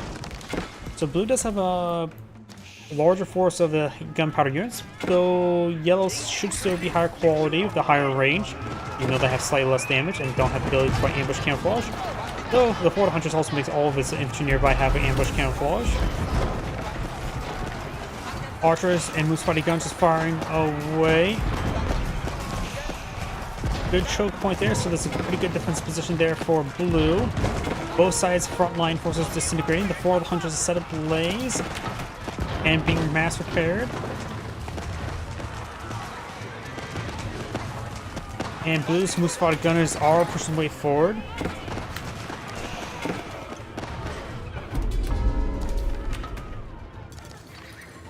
Yellows need to fall back in some reinforcements going far from population cap. Same thing with blue. Blue has much higher army value on the field, however.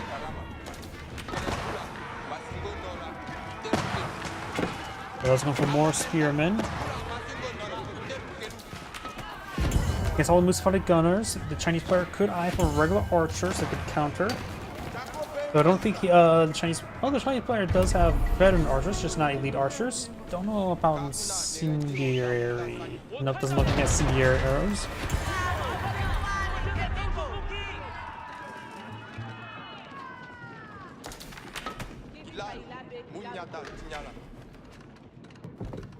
The total outpost gotta keep archery ranges, a large number of archery ranges there, and another outpost there. Part of it infrastructure. Blue's gone from another money pit here. There's money pit number 4. Has another keep over here.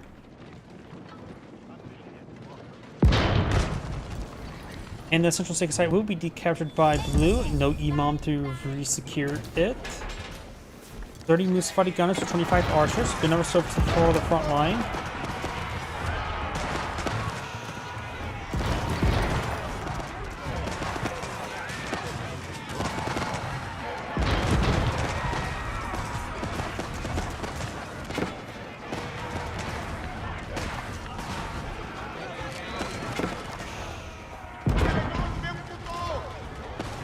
Sofa's starting to push their way forward, and now they're way backwards.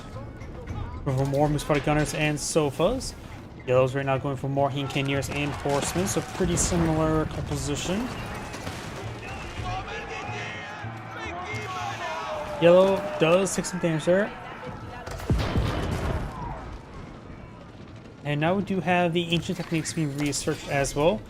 Give an 8% gathering rate for all resources, nothing too significant. I believe both players should be eyeing for the last gold collection technology. 8% drop off will be greatly beneficial. There's plenty of gold in this map to make it worth your while.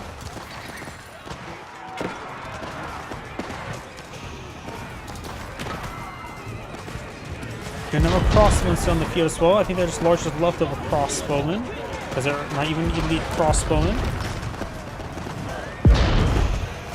Yellow's bombards getting counter-bombarded. Both sides of 3 bombards at the moment. Yellow's Hincanneers getting some damage there from these archers who can outrange the Hincanneers.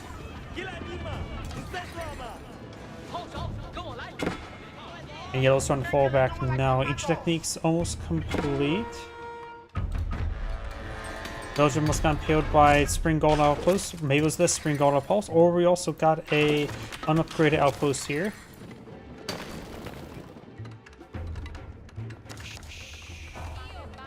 Got some units inside of here. What units? I'm not sure.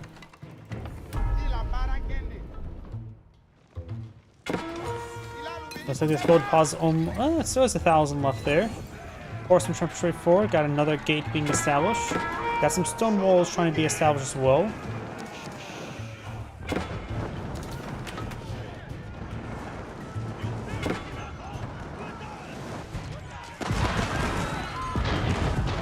Blue has 4 bombards there and a good number of Musafati gunners.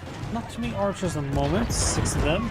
Going for more Musafati gunners and Maganel. Both sides have 4 bombards.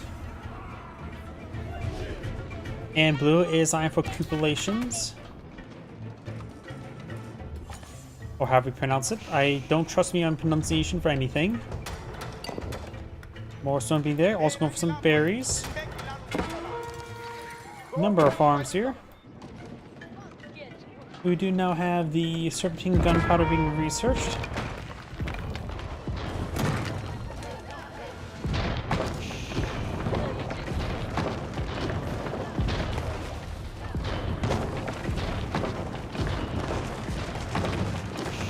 Heap does go down.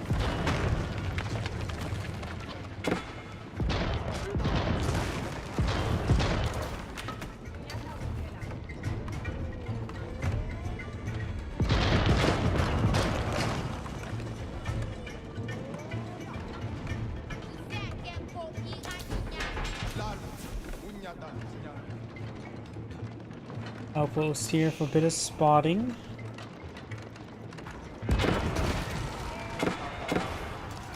Sofas take out some of those villagers there. Both players have a good number of villagers. Chinese players could start eyeing for another dynasty. Actually has enough resources to get out the Yuan dynasty, which could give him access to pagodas and to the fire lancers. as well as increased movement speed, which could be very nice. Engineers firing away.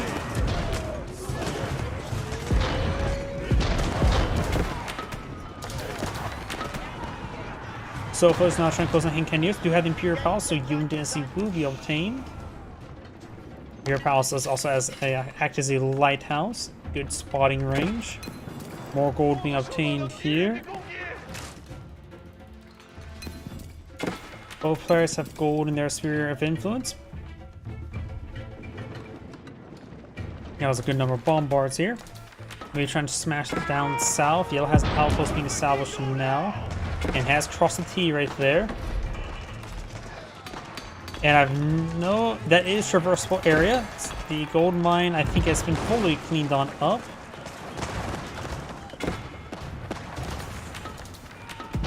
We spotted gunners advancing camouflage. They are getting spotted when they are revealed in melee range.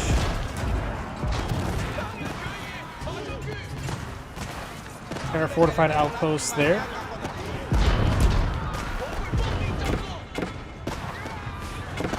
We got an outpost being established here. Sofa's push way forward. Sofa's trying to push their way forward. Looks like bombards will skip on out there. The Cannoneers will shortly follow. The Serpent gunpowder helping them make their escape. Firing away there. Spearmen on the flank, very nice. And now the Cannoneers and bombards able to strike these Sofas from the rear or from the front, whichever direction you think. More horsemen push way forward. Does have access to Yuan Dynasty, so fire lanes can be a possibility.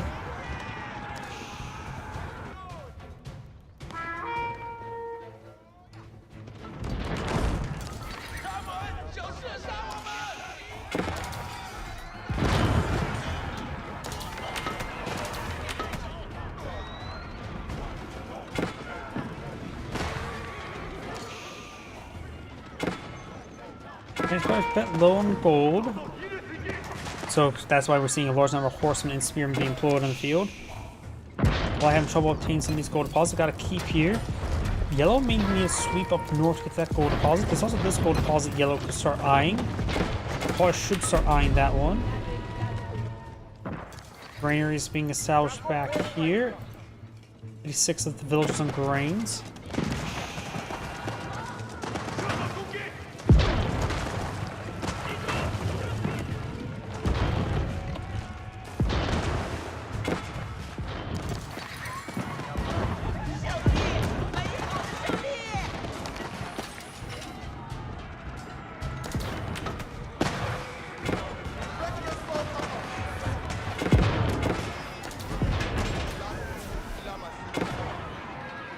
He's trying to fall back now.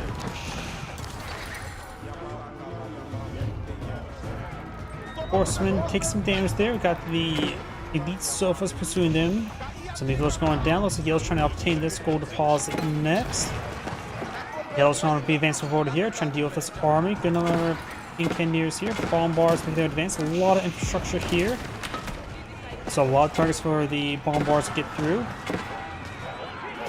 Chinese power Engineers just need to keep their range. They'll be doing just fine. Moose fighting guns just firing away. They do have some gunpowder themselves, so they will be a bit more versus these spearmans. A couple spearmen managed to stop the Sofa advance. Very nice. You only need a couple of them to do that. And plus, increased movement speed really helps out some of these forces. Engineers managed to get up to 2 movement speed for their attack speed.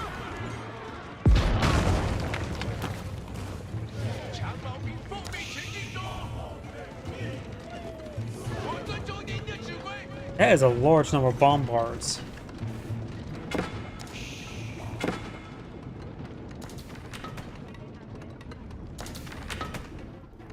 Chinese player, and these are all clock tower bombards. So Chinese players soon have 10 clock tower bombards in the field. The Malian player has 3 bombards and have trouble with maximum population cap. Yellow has a firing line of bombardments, so structure's gonna be no problem for Yellow to deal with.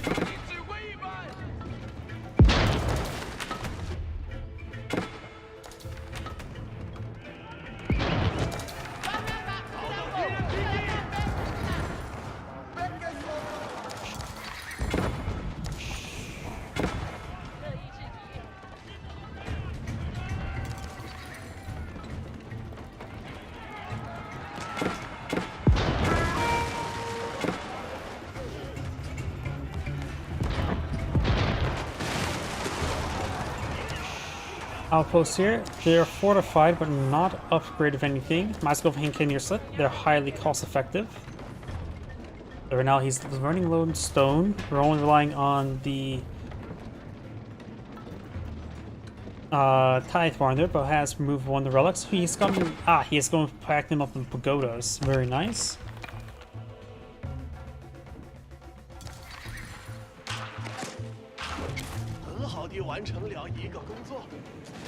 Chinese player starts in pulling for gold, has plenty of food and wood, so can get out a good number of horsemen. In fact, queued up a good number of horsemen. Could keep up some spearmen. Going for some Palace Guard, going for Elite Palace Guard and Battle Hardened. Does have Elite Army Tactics and not everything else barring the final gold collection technology. Looks like Yellow's having trouble moving his forces back due to the gate choke point. Destroys that gate for his opponent to escape and then also pursue them. Keep here provides a good covering fire. Can use the push forward. Yellow's bombards, of course, not super great versus sofas. Might as well just let them fire away though. Some damage is better than nothing. Lose bombards, just trying to clean up some of this outlying infrastructure. Palace Guards are making an advance, and since he does have the Yuan dynasty, they also move almost as fast as knights. Not as fast as sofas. Sofas have our faster heavy cav.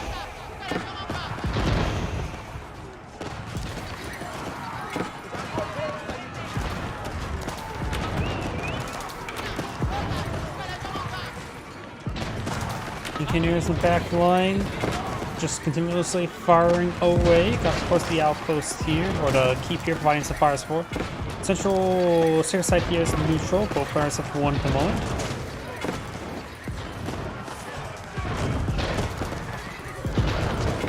Sofa's gonna go on down. As well as Palace Guard, more waves of Palace Guard and hand cannoneers straightforward for the Chinese player. Only a couple more Musfati gunners with most and sofas being put on the field. The Mali player needs to queue up more forces, has plenty of wood and food, so probably needs to just get out more archers, which queued up a good number of archers. Doesn't have the Veteran Warrior Scout upgrade, or even the regular Warrior Scout upgrade at the moment. Yep, not even the Warrior Scout upgrade.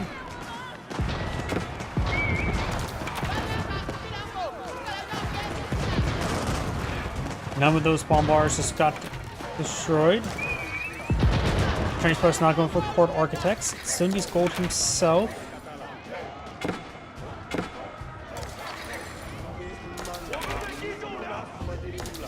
Chinese player has a lot of food and wood.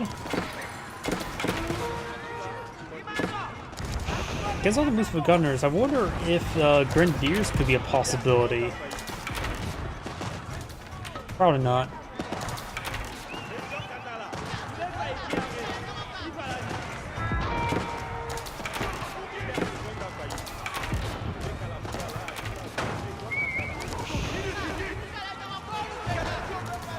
Omar sort of falling back a little bit there. Spear straight forward. Now right now has army of 21 hand cannoneers, and we do actually have the veteran, or the regular Warrior Scout, veteran Warrior Scout in research, which now giving bonus damage versus range units. Now got the elite Warrior Scout as well. They only cost food, so it's probably a good item to spam out if you're having trouble with everything else. Going for a good number of archers as well. Yellow's bombards push the way forward. Down south we do have a number of horsemen engaging the villagers. Got wooden walls and the stone walls there. Sophos and Moon intercept them. Yellow's bombards clean the way forward. One landmarks short to the capital, Grand Fulani Corral, and Montsport. The last three targets there for annihilation victory for Yellow.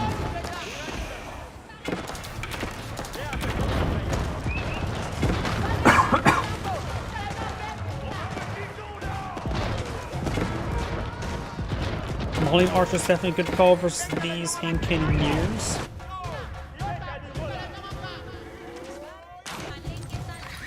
There's various attack pings for small conflicts, we'll also do static emplacements.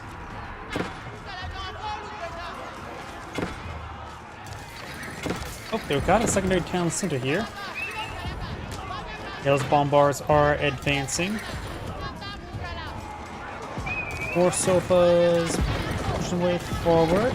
We got massive stockpile of elite warrior scouts. While I queue up some other units to go along with them. Maybe some mangonels help deal with all the Hincanneers.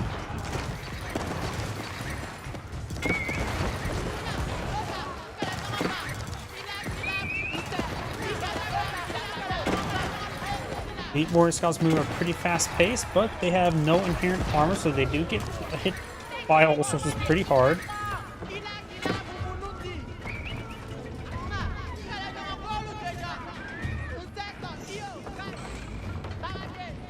Relic picked on up. Yellow's going to try to steal some relics. This monk is going to be picked off there.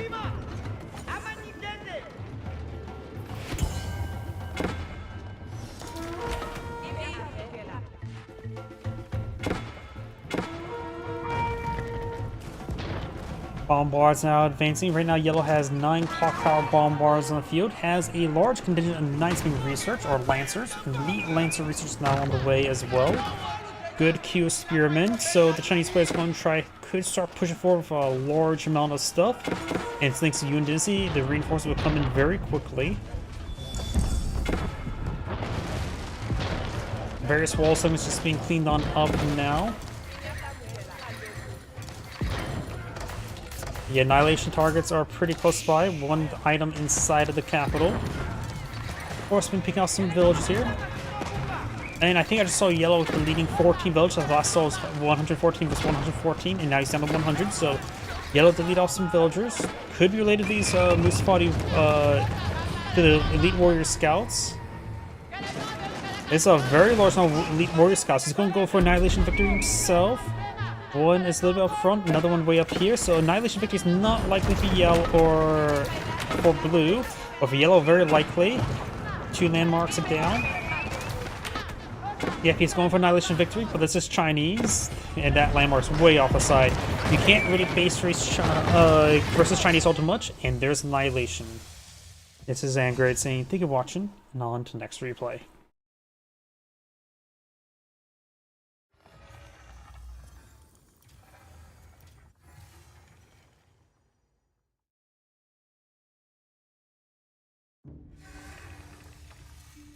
Let's see now. Next up is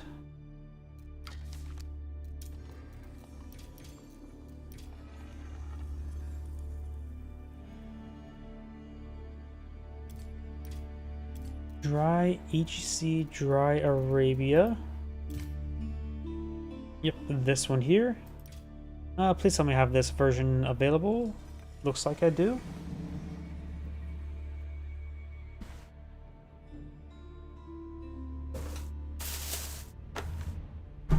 Get a bit more caffeine in me since I am having very low sleep lately.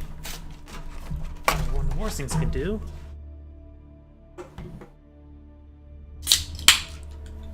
My apologies. And let's get started. Greetings everyone, and Grade here for another Age Age of Empires 4 replay. So on the north side is the Blue Ottomans. We got SAS, who's immediately going for barracks, not a military academy, for a spearman rush. So on the south side is the Yellow Japanese. We got sort of. Japan has access to 2 Dark Age infantry units here, the Dark Age Samurai and the Dark Age Spearman.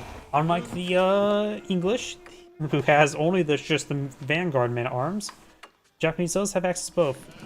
Going for a level 1 wheelbarrow immediately. So I wonder how this is going to go. Fast forward a little bit there. When it comes to maturation, I do see that the Japanese player does have 2 gold deposits here. Blue has all 3 behind him, so pretty safe there. And let's see, what else is there? Both of these gold deposits a little bit off the side. So this could be pretty secureable along right there. So maybe Castle of Crow could be quite nice. We'll keep this entire area secure. First Spearmen moving around there. Venison, both pretty secureable for the Japanese player. And for the Ottoman player, the safe one is pretty safe. And the other one's pretty far forward. All the wood seems like spawn on one side of the map as well. So overall, it feels like the Autumn player does have better gold spawns, though it feels like Japan has a better map generation. But it's not really a hard win for either side, or better or worse.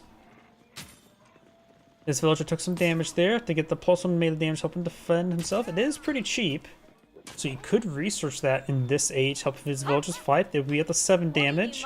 Matching Spearmen, though their attack speed is still be not great. Let's see, I don't know how much gold... Oh, that one villager, he's going for it. And does get the one villager kill. Very nice. And looks like both these spearmen are just going to pull back. Severely wounded. Nice little pick there. He's actually going for it. And that's a full health villager, which does shrink that one there. And this spearman's down to 3 health. We do have another spearman just got deployed on the field as well. For what? I'm not sure. Not from Military Academy. Asmani built another spearman. The Autumn player has enough gold to Agion up at the moment. Just need a little bit more food. Got the Kira storehouse. Not a big surprise.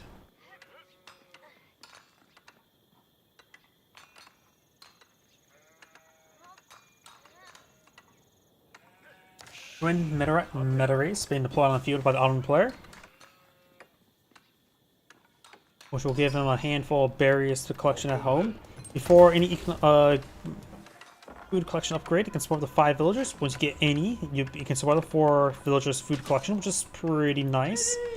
Now, I mentioned does collect up at a rate of pretty close to greater than boar, if I remember correctly as well. So it's a good source of food. So something you should immediately start collecting. Your storehouse just gives you a good number of farms, which is not too bad as well. Not immensely powerful, but definitely a cost-effective way to generate farms.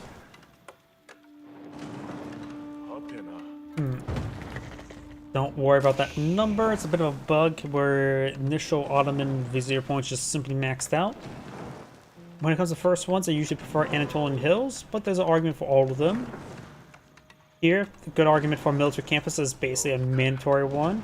A Kenji system can give you excellent horse archers, and the extensive fortifications depend. If Japan goes for a hard, large number of samurai, this could be quite nice, but overall, not super important.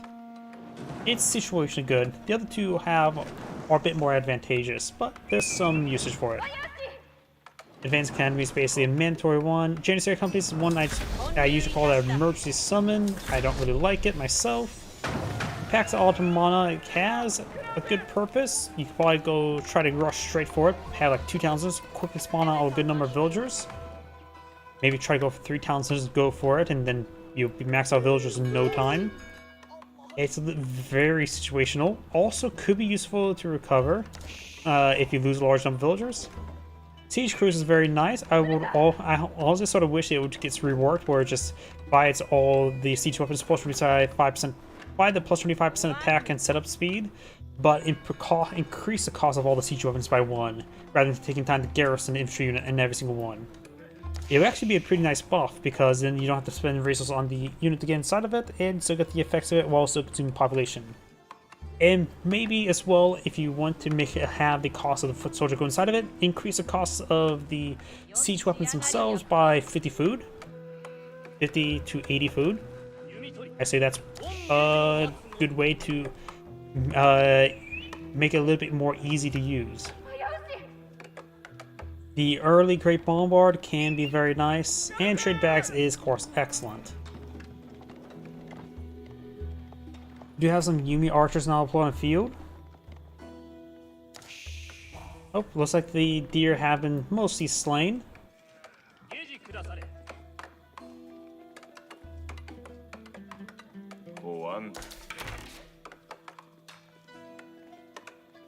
First Vizier point almost available. Just, there you go. It's sort of funny, I saw 61 out of 60, and it didn't immediately bing. So there's a little bit of delay time there. Let's just keep that selected there. Not like we need that part of the screen just yet. Keep an eye on what he may be going for. Oh, Anatolian Hills.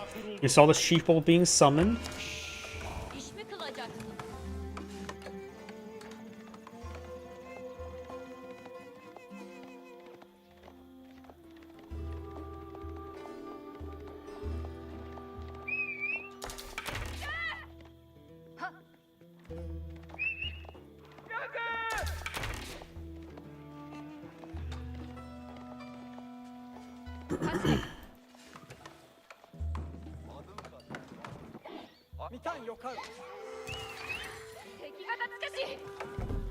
Scout moving around.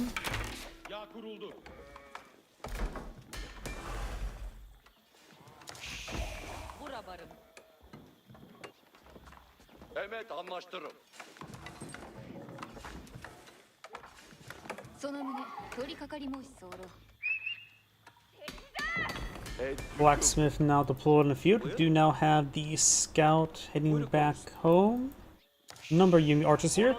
Looks like both sides are going to be just be a bit passive. I haven't seen professional scouts from either side, so oh, got a nice little line of production facilities.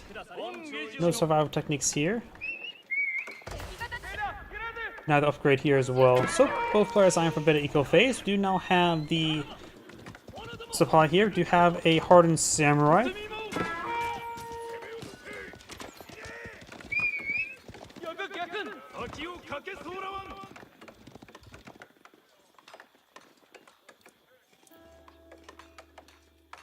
And we do also have now one Yumi Bannerman. So we do have the Daimyo Manor now deployed in the field. Görürüm hemen.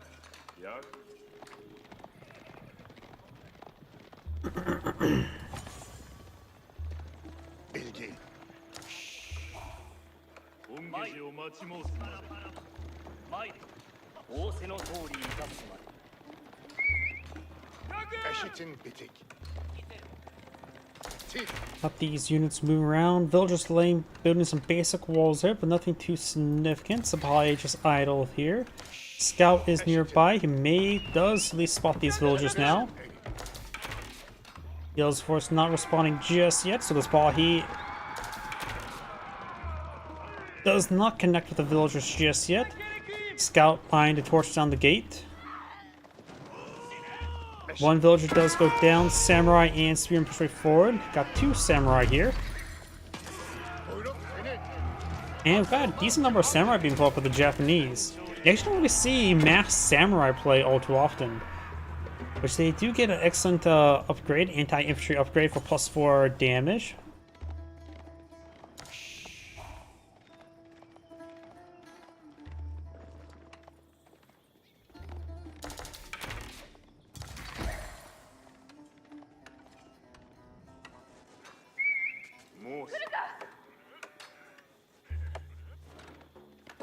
Scout moving around, scouting out his opponent. How damning. 無論必ず We do have +1 melee damage now being reached by the Japanese player. Going for more samurai here. After all, I usually say Age 2 heavy infantry are some of the best units in the game. His opponent is going for a number of them. And with the deflection upgrade, the Achilles can take another hit. Archery now doing 6 damage. The samurai have, of course, 4 range armor, so they only take 2 damage per arrow, which is not too bad. Yumi archers are a cheaper but weaker variant of the archer. They retain the same range. Their bonus damage is actually really bad as well, which don't scale very well. With the Bannerman, the elites are okay, but they still have a lot less health. Only 5 less health. Not a lot less. Nice thing about the Yumi archers though, they do have higher movement speed.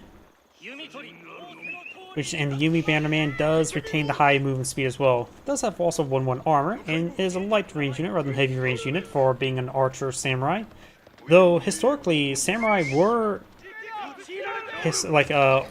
originally Japan was actually known for horse archers before the Age of Samurai, and those were technically actually the samurai beforehand. Because after all, horse archers have been overpowered through civilization for millennia.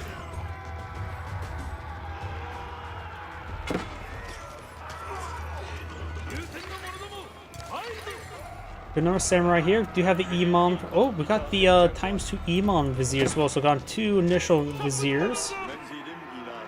They provide some health regen here. I'm not a big fan of that one. It's a one-time use. It's nice and all, but and it is providing some health regen upon retreat, but not overly powerful.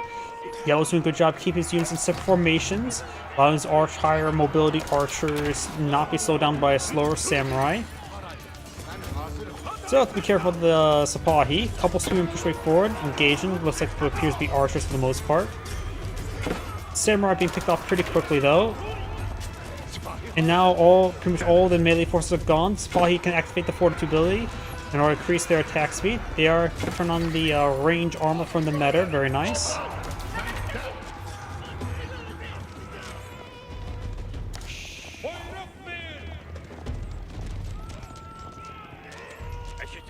Sipahi's starting to fall back there.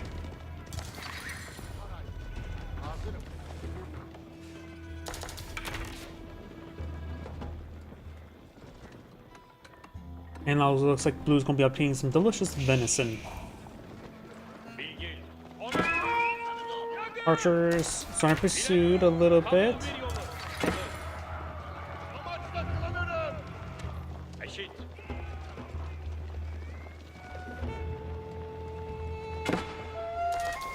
Local doggo demands head pats.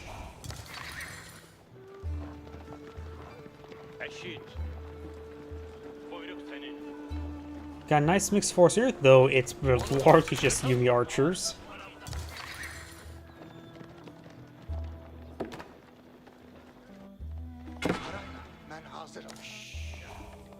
Fortified outpost almost complete. And these guys don't have too much health left at the moment. Meter almost does go down there. Sniping meters is very important. They are effectively a force multiplier. Another fortified outpost being researched by the Japanese player. And we do have another floating gate being established. The Autumn player is close to aging up, but not there just yet.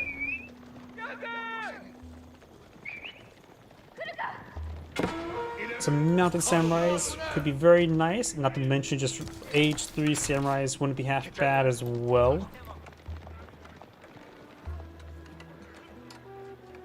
There's another fortified outpost.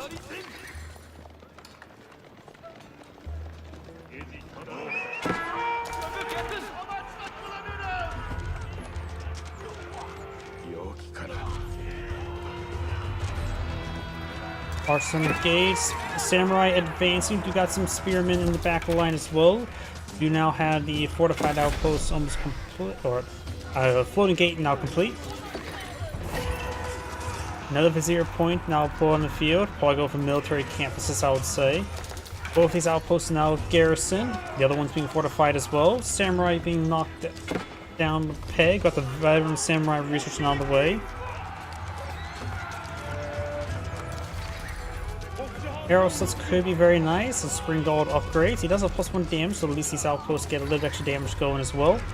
Human Archer is starting to slowly go on down. We're going to try to torch this down, but it's going to take a bit of time since it is fortified.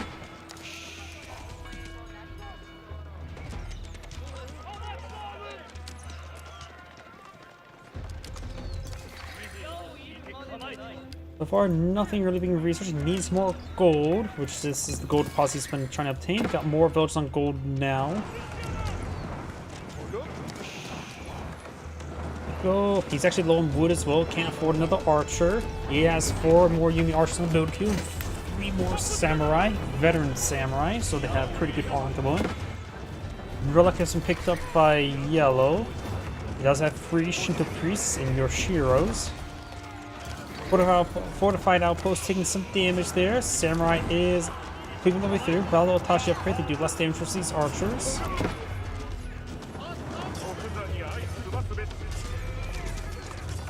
Sipahi is still being cleaned on up. Outpost is ablaze, will not be safe, will burn down. Could have possibly saved it, but at least keep the villagers safe. Oh, not military campuses. We are going to see the Akinji system. So now he has access to his unique cavalry archer. which offers a burst attack, 8 damage times 2, so it has a very similar DPS to the Magudai, but with actually decent range. And also, I think... And they are in fact cheaper than Magudai. Magudai 150, these guys are... Well, no, they're 160, so they are cheaper, but cost wood rather than gold.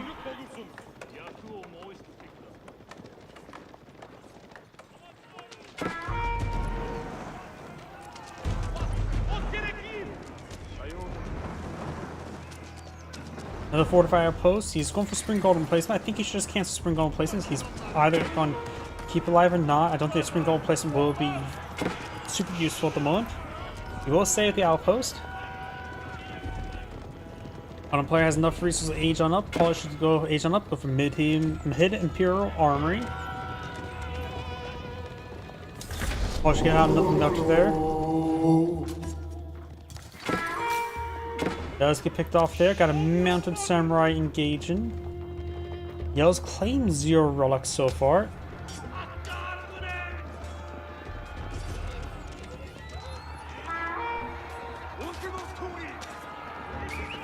But I think he has actually moved relics and dropped them off outside of his border, like this one here. The fact that he does not have a monastery to throw them into. Or is Shinto monastery or just regular monastery?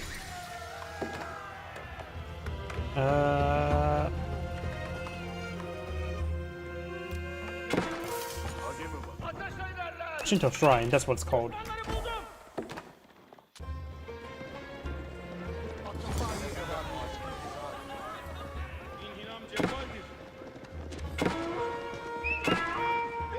Got the veteran Akinji now being researched, as well as the veteran Sipahi.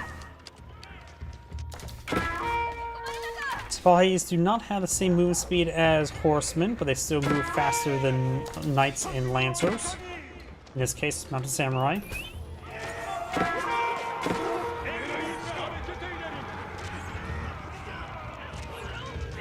Making a bit of damage there on the retreat.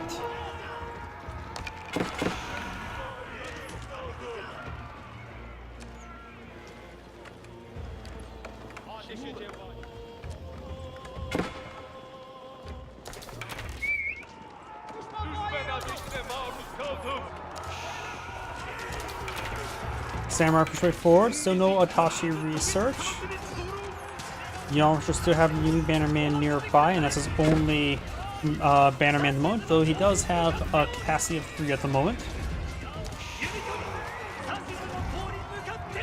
Got a number of lances being pulled in the field, and they do have +2 melee armor activated from nearby Meter. He is focused on the mounted archers immediately, since they have no range armor.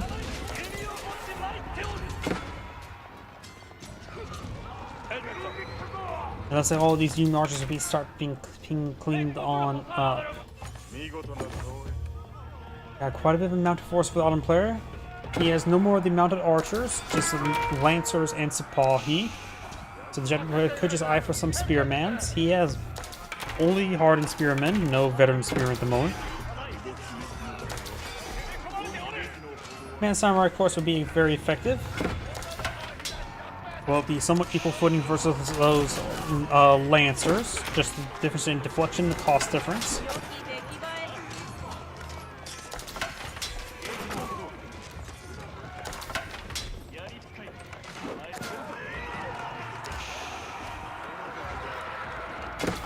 Another Vizier point is apparently available. Oh, we got a military campus there. Just leaving one last one. This final line was going to be not obtainable, so it's probably going to go for advanced academies for the last one. Both players have 64, 65 villagers.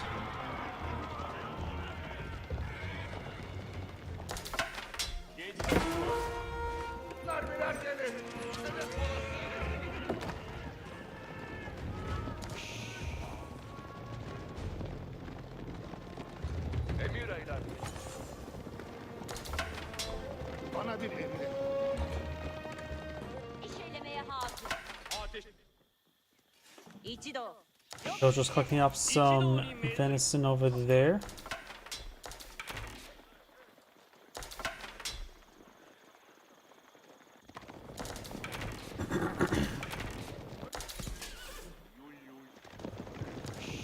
Good number Sapahi and Lancers before. We've got one archer in the mix. Must have... There we go. There's the archer. Small number of archers back there. 3 of them. Japanese players still going for a healthy number of Yumi archers. You don't get to see a healthy number of Yumi archers.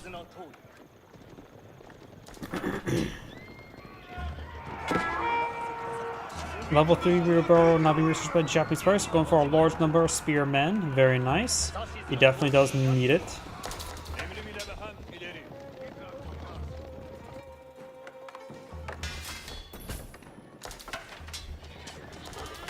We're also going to see the Onomusha, the mounted cavalry for the Japanese, which is the crossbowman alternative for the Japanese. Doing bonus damage is heavy, but the base damage and bonus damage is lesser than crossbowmen. All for a bit more expensive, doesn't it? 140. Crossbowmen usually cost 120, so they are more expensive. Does avoid the wool.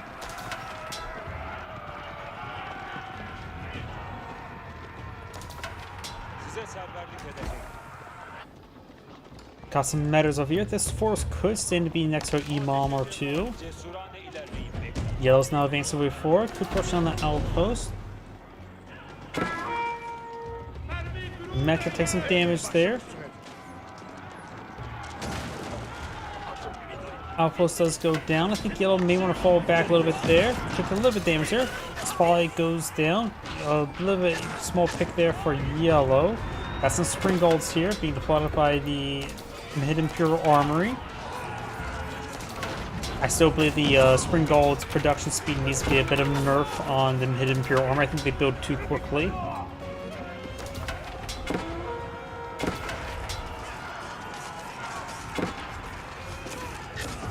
Another Spearman there. They're being cleaned up by the archers and the Spring Golds. Yumi archers going to get overran by these forces. And Yellow will probably lose his entire force here. He could probably grab the Bannerman and have them run away by themselves. After all, they're a bit more expensive. Mostly Onomusha got cancelled. Or died off, 1 to 3. Mounted Samurai moving around up north. Blue's not going for some greasy axles.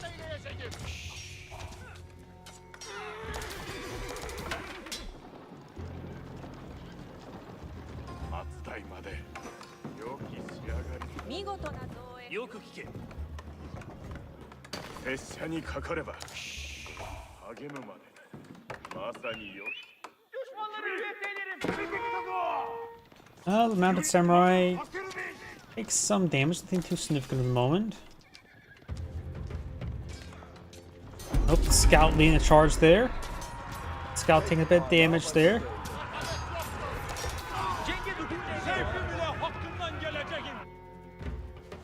Let's see now. Right now, they have similar armory sizes, but blue has much higher value when it comes to destroyed value.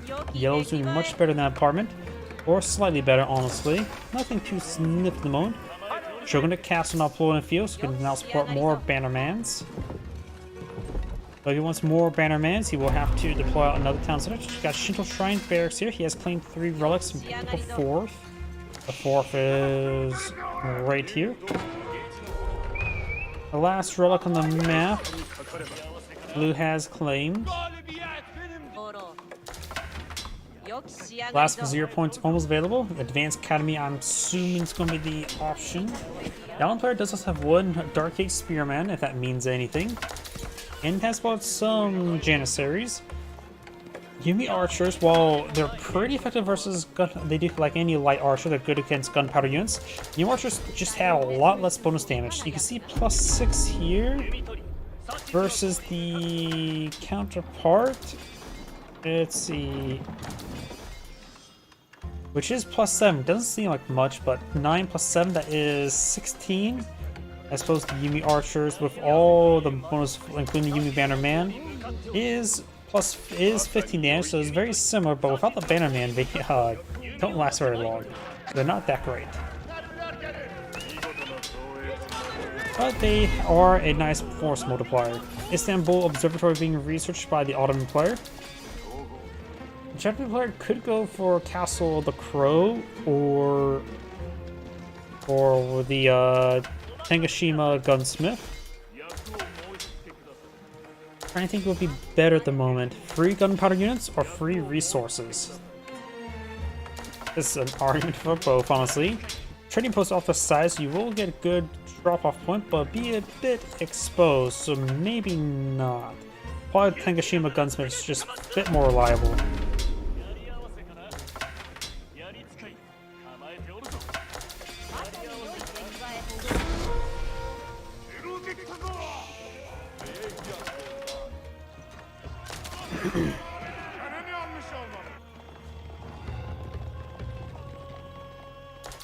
And this will be sacred site number 3, so Blue's going to get the sacred site victory counting in its favor, but not any real protection for any of them. Deep is somewhat here. That person did a disappearing trick, disappeared behind the tree, like it was a lamppost. Power research for Blue.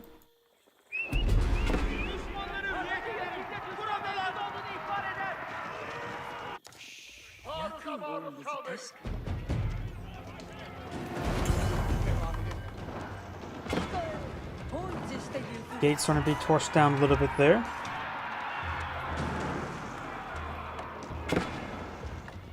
Blue's cavalry forces falling back there. Blue does have a slightly better army galley, but got good number of Springalds here. Springalds can push forward and get a good amount of splash damage. The gates have been destroyed. Generator has not aged up just yet. Has almost enough resources to age up. Just need a little more gold. It's probably being cleaned up there. Do have some Janissaries firing away. Trench guns, elite Janissaries, elite Spahi. Wool up north. Does claim that Werner Onobashiga, Bugisha. Don't know if it's going to be super important right now, but one conversion. Nagashima Gunsmith now being researched.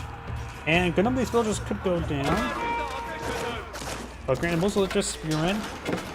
And Springalds are firing away against them. But we got a horde of yellow units everywhere over here. Blue is set into disarray, which gave yellow all the time he needs to age on up. Villagers are making their way to the town center, but the capital is at capacity. Yeah, yellow is everywhere at the moment. That's not good. Blue has no military force field. All in place going for a Balkan. It is being deployed out by the Hidden Pure Armory. It's almost complete as well. But yellow's slowly being cleaned on up. The capital is firing away. Got some Yumi archers up here being engaged by elite Sipahi. Blue also have all sacred sites there, so getting a good amount of passive gold income. Also, as active gold income, has a lot of food and gold in it, is completely out of wood, has 5 wood chips to his name.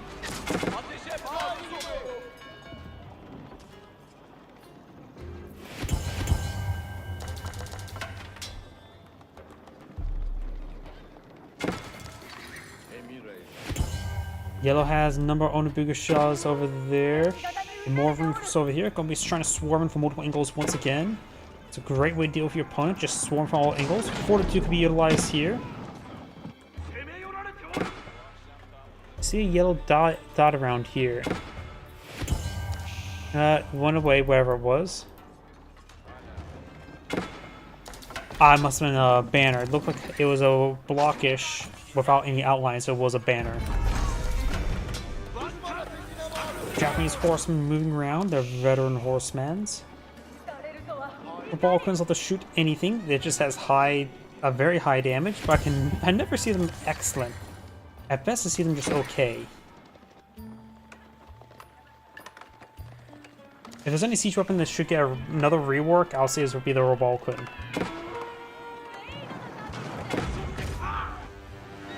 They never seem like they're worth it.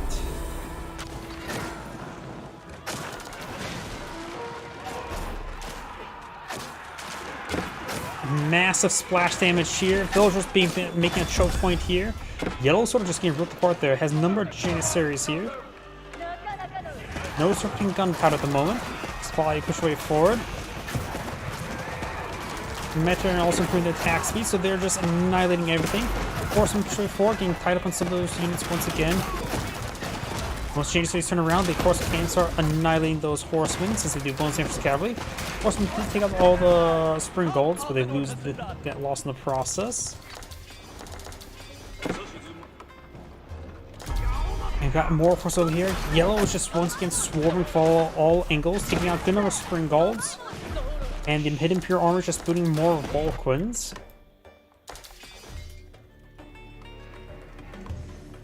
Yaki Ari, or however you pronounce that. Level 4 melee damage being researched by the Japanese player now.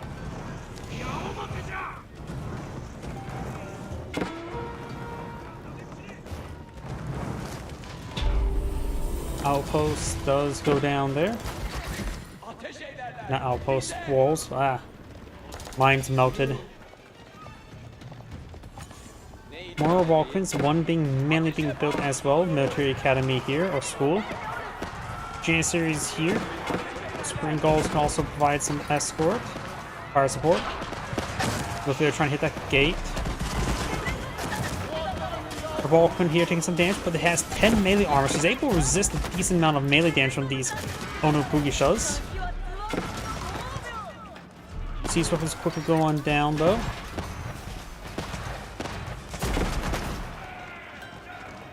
Really, the Vulcans are mostly anti-spearmen with the high melee armor. But that's pretty much all they're super effective against, I would say.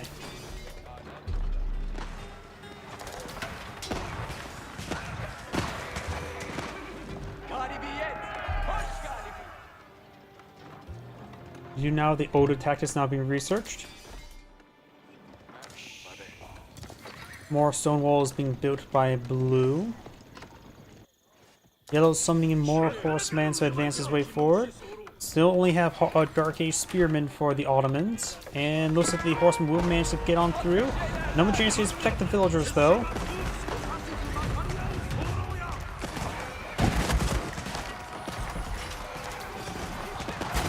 That will definitely delay the blowing of the stone walls. Blues right now has a nice number of villagers, but yellow has a nicer amount.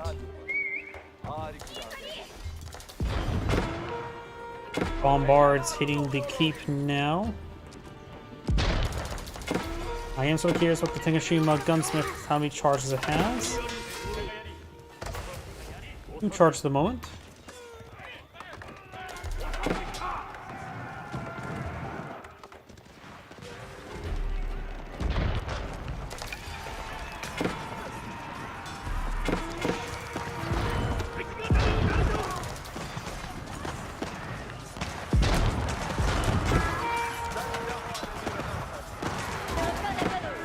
Bombards quickly being picked on off by the Spahi. There's a good number of Janissaries just everywhere.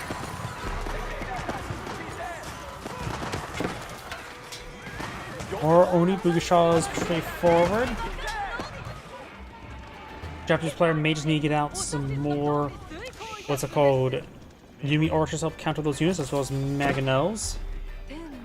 The Otsu are a heavy range gunpowder units, so they will not receive bonus damage from archers. So they could be a possibility, but I don't think they have any inherent armor to help fight against all the Janissaries. Horsemen are definitely just not the way to go, since they do double damage versus horsemen. Plus 50% damage versus horsemen. So what? Stone walls protect the flanks are complete.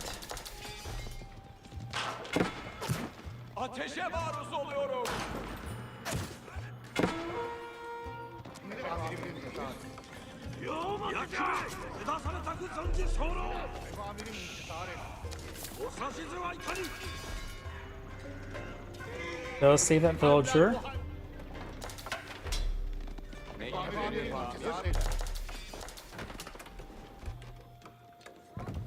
You now have a great bombard in the build queue, part of the Mahid Imperial Armory. Yellow's going for more spearmen and samurai. Just going for straight infantry forces. Does have 3 bannermans, so I see none right here. And they're all infantry melee bannermans.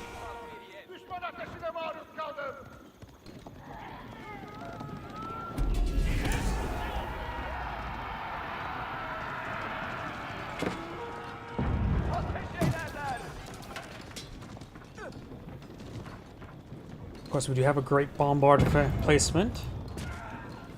A very fine bombard, 102 damage per strike. And it does do range damage, so it'll do about 15 damage against the bombard. It's not great. So I push right forward, check out that bombard. Handful of villagers nearby to repair the bombard.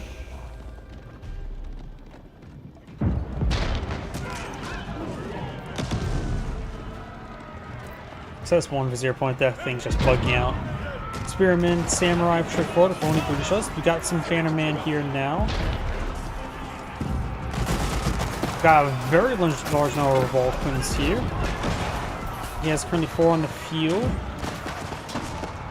Spy push way forward. Yellow just lost quite a bit of force in the initial volley. He's trying to split his forces. Janissaries push way forward. These guys, of course, have good attack speed at the moment. Does take out that weapon there.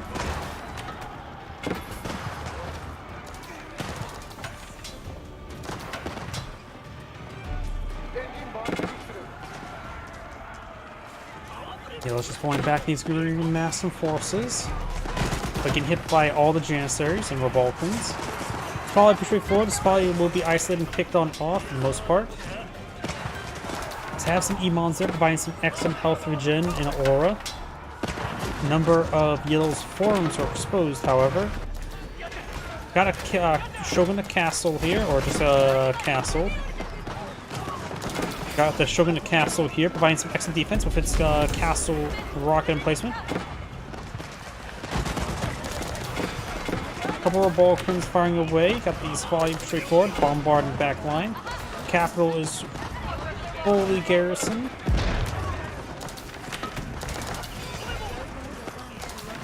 The rocket emplacement will one-shot the Janissaries.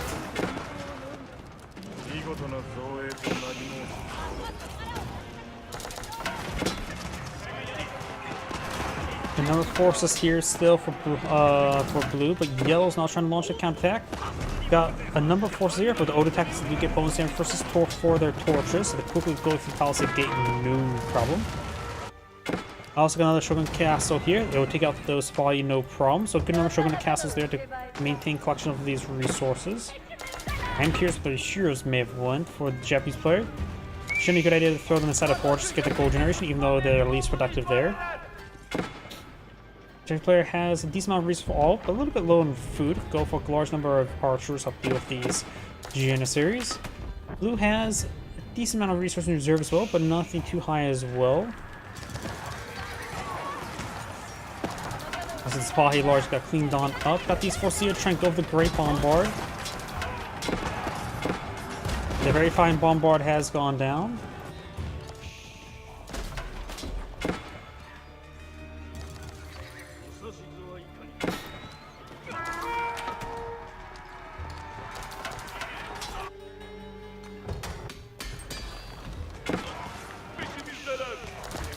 Yellow's gone for none of the collection rate upgrades for gold and stone. Blue has gone for all of them, so he does have increased gold drop off. Some of those villagers starting to go on down.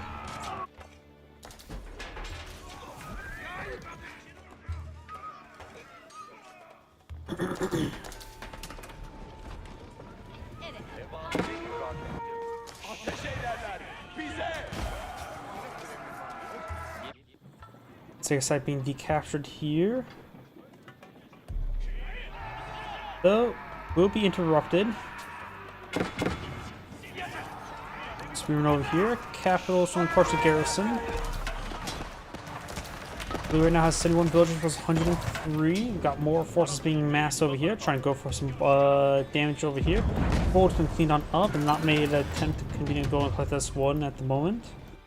Blue right now has not maxed population while yellow is. Blue's going for also some more stone walls.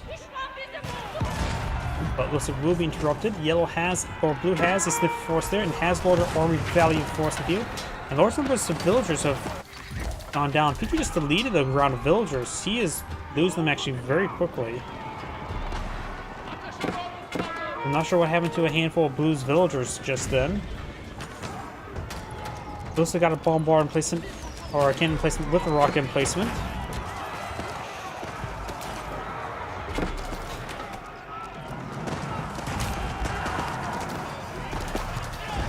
Shonen Castle is fully garrisoned.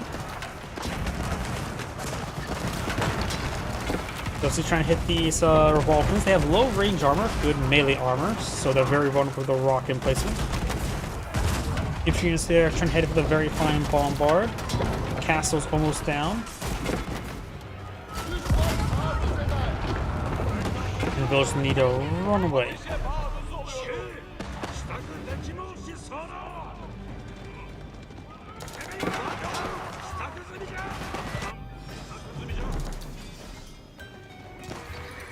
Ateş ederler. Bir melun daha katlol.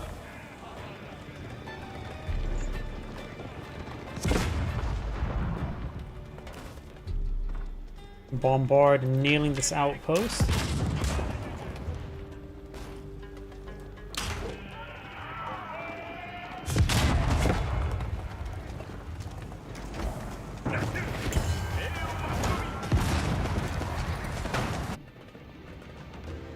Tech site not being decaptured. Will burn down that gate or wall and can traverse and enter through there. More stone walls being established now. Yellow has no stone walls, has a good number of farms here, and has a number of farmhouses for good drop-off points.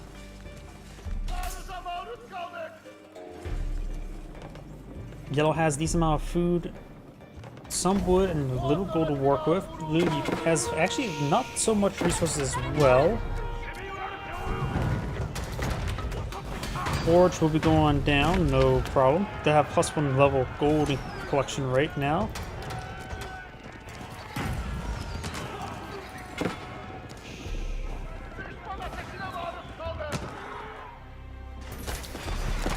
Spearman push right forward, trying to hit this great bombard. And as well, James himself prepared up.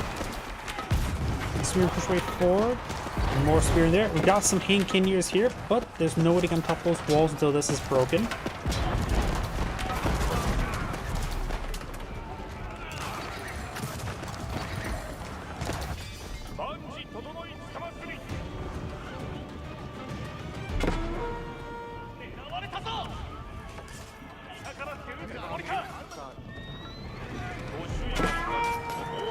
And bombard does take a bit of damage there.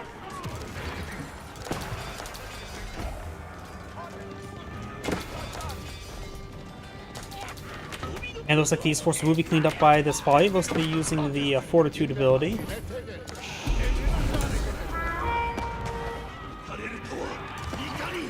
And starting to fall back now. Got a good amount of damage done there.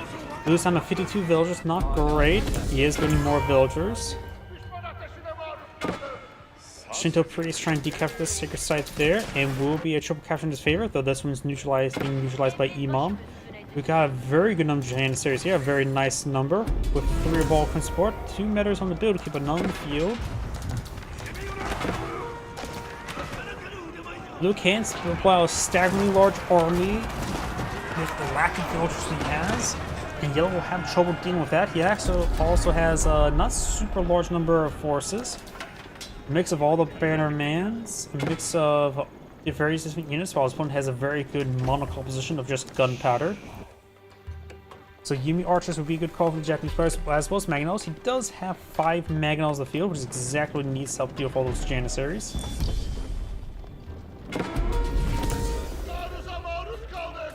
Shinto Priest being knocked out by the Sipahi. Really claiming this gold deposit as well.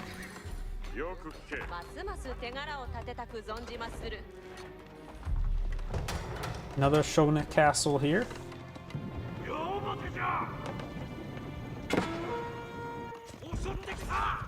Following being engaged by horsemen, looks at the superior number of horsemen. And not to mention the bannerman to support them. Putting their damage up to 20. And this probably may now have 20 as well.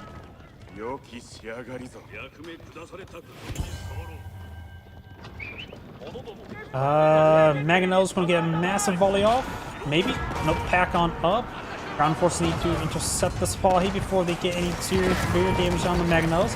Mangonels get a pretty good volley on some of those forces, splash them with Balkans. Got their number of Oshgar Cannoneers now pulling the field. Massive volley there. Some of the Balkans are going down. Good hits on the chain of series. Just a few why they're smashing together. Horsemen trying to go for great bombard. Mangonels get another good volley down the chain of series. Another one, the Mangonels to go down to the Great Bombard. Great Bombard is still alive and using these Janissaries. Sorry, can you repair? He is using Janissaries, very nice. Got enough to work with. One Mangonel remaining. It does save a very fine Bombard. More forces sort of streaming on in. One Mangonel to work with. Great Bombard lining up a shot. Does knock the shot off.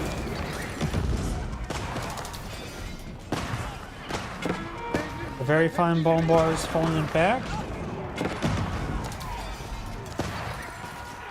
Probably being picked off there. Good number of reserve spearmen. He has a good number of horsemen and hand cannoneers on the field too for the Japanese player. And a handful of unit archers.